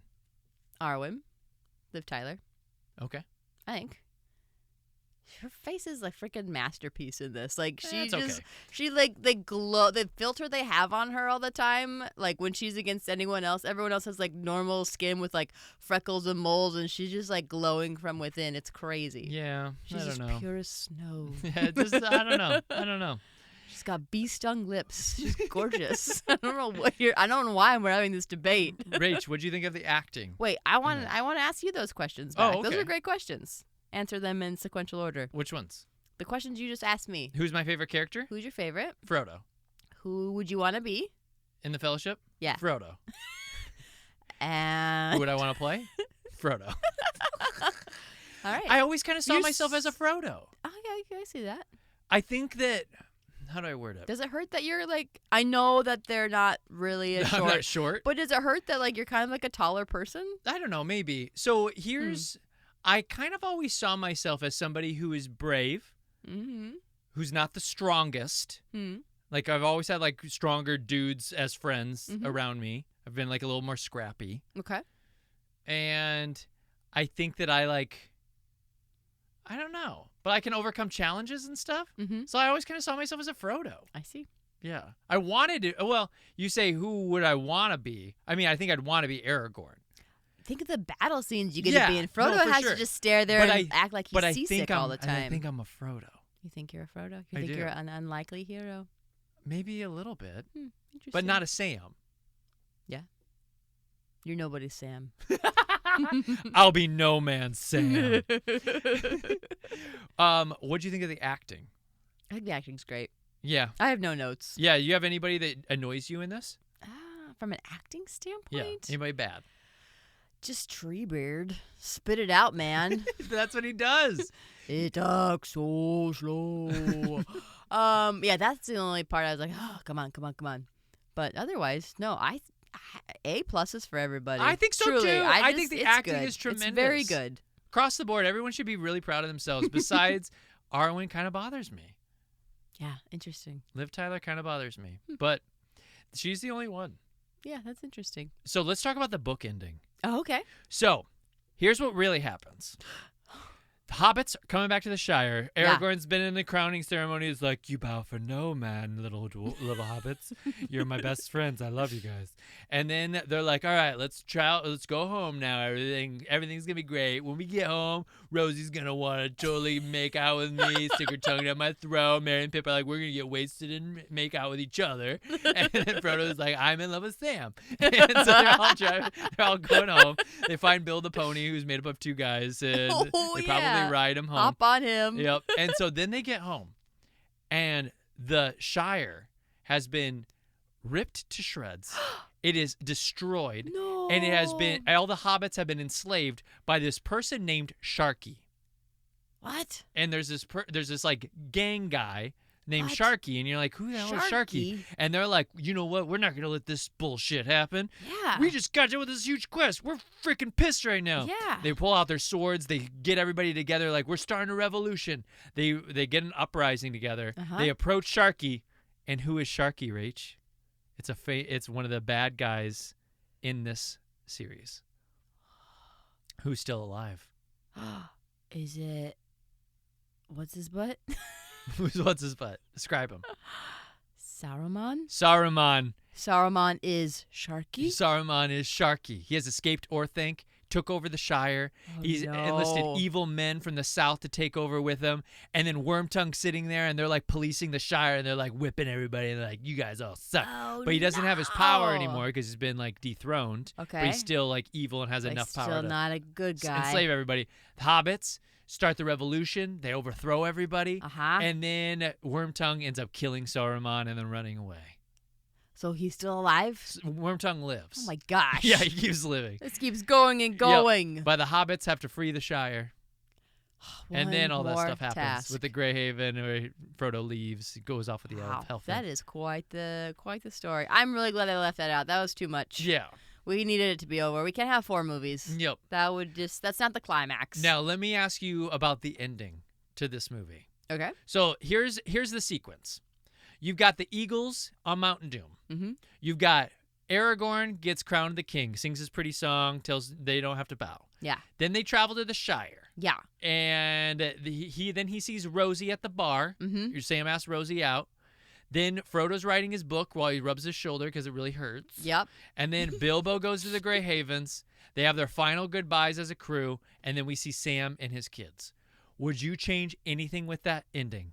Did the ending bother you? Is it too long? Would you get anything out? Because I have an adjustment I would make. Yeah. I think it did surprise me that we went back with Sam versus just having it be the boat that was going like off into the distance and having that be the last shot of like Gandalf and Frodo going off into the sunset. Like, to me, that kind of feels a bit more like how it started. That would be kind of more cyclical. Mm-hmm. But I guess the whole piece with it focusing on Sam is like, well, because does Sam have a book? It feels like it's setting Sam up for a book. No, it's like he just finished that last chapter. Yeah. That was it. Yeah. So that would be the one piece that I could see. It didn't bother me seeing him and his kids, but I would have maybe stopped at the boat. I'd cut all of Rosie. Yeah. I don't give a shit about Rosie. But without Rosie, you don't get the cute kids. Sam hasn't even mentioned Rosie until they're sitting on the lava banks. Until he's talking about strawberries. And now all of a sudden he's like, oh, I should have asked Rosie out. What was I thinking? And so it's like, shut up about Rosie. Just get out of this situation. You needed to mention Rosie in Two Towers. You needed to mention her maybe one other time in Return of the King. We needed more Rosie mentionings if that's something you wanted to do. Yeah. Because I'll be honest, I don't give a shit about Rosie. She's a bit of an afterthought. Yeah. And if they really wanted to do it, they could have just had that one last moment where she comes out of the thing and he's holding his daughter, and we'd know, oh, he ended up with that girl from the first movie. Yeah, I'd be all right with that. You didn't need to have any of the other stuff. Mm-hmm. Yeah, I see that. So that's what I would cut. That makes sense. But then you would have thought he was definitely gay. Yeah, well, not if I saw him come out with Rosie and the kid. Oh, yeah? You wouldn't have still thought? No. Maybe. All right, Rach, anything else? I don't think so. I think we got all of my hard-hitting facts and figures here. Okay, well, we are good. to Rachometer synopsis and rating. Oh, good boy. All right, so I did fix this a little bit from last time, so I'm going to give you my total rate and review for the last two that we just watched. It's kind of all three, actually. But And then I will go through and I'll tell you each of their percentages. Okay. All right? Yep.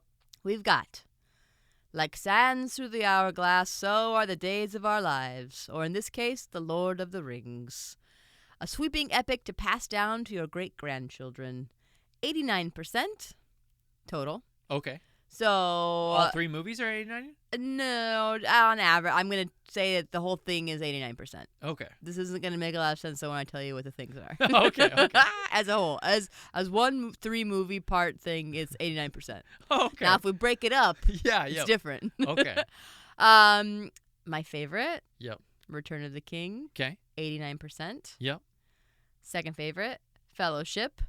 88%. Okay. And third favorite, Two Towers, 87%. Gotcha. Bing, bong, boom. I just had to keep them all together. I can't put them. I know people probably have more differences between them, but they're more or less like it's the same movie. We're just at different parts in the story. Sure. And so when I think about breaking up those chapters, those are the chapters I was really like, ooh, world building, very cool. But also the climax and how we ended, and it's so epic. Love that. Love the turn for a lot of characters. The arcs are awesome. And so really the middle is a little bit lower for me, and we've already kind of talked about why that is, but yeah, overall 89%. Wow, very cool. Yeah, it's in good company. It's with I got Godfather at 89%, Oh, part wow, 1. yep. It's above Titanic, Wow, which is 88. So it's right in the mix. Titanic. Count of Monte Cristo is 88. So it's in very good company. Sweet. It's very good. That's awesome. Yeah. Well, we are. By the way, these are all 100%ers. Yeah. There's nothing to talk Just to about clarify, with me. 100 100% down. favorite movies of all time. Perfect. No changes. So thanks everybody for joining with us on season 7. We had brand new equipment. We had some fun navigating that the first few episodes. Yeah. Thanks for sticking with us there. There's some wonky shit going on in a couple episodes. But just a reminder, you've got now a few months until our Halloween episode to rate and review, you scallywags. If you have not rated and reviewed by the time the Halloween episode comes out, I'm going to beat you all your asses. Okay? We would appreciate that. We love you forever. We're going to keep this thing going. Yeah. This isn't the end for us. No, we got more in us, so if you got more in, keep doing it again. Rach, you have our sign-off this time, and we're going to see how she does after the credits. We'll play the actual speech. By the way, Gandalf has this amazing speech about death. Uh-huh. We're not going to do that one. Oh, dark. But I think I want that at my funeral. Oh, okay. So just know, there's a really good death speech in there. I got to write this stuff that down. you should put in there. You should But here's our sign-off. What would you want our sign-off to be? What are we doing again? It's a different Gandalf speech. Rach is going to do our best Gandalf impression. Oh, God. And then we'll check it after the break. So what's in bold here? I need to read like Gandalf? Yeah. You knew this was coming, by the way. I know, but I didn't have time to practice. You told me don't practice. No, because she was going to do a Gandalf. I was like, no, I want to hear it live. You can see it in my face. Improv impressions. This is my interpretation of Gandalf, who is essentially J.R. Tolkien, Yeah. as we learned. My work is now finished. Here at last on the shores of the sea comes the end of our fellowship. I will not say, do not weep, for not all tears are an evil. Not too bad.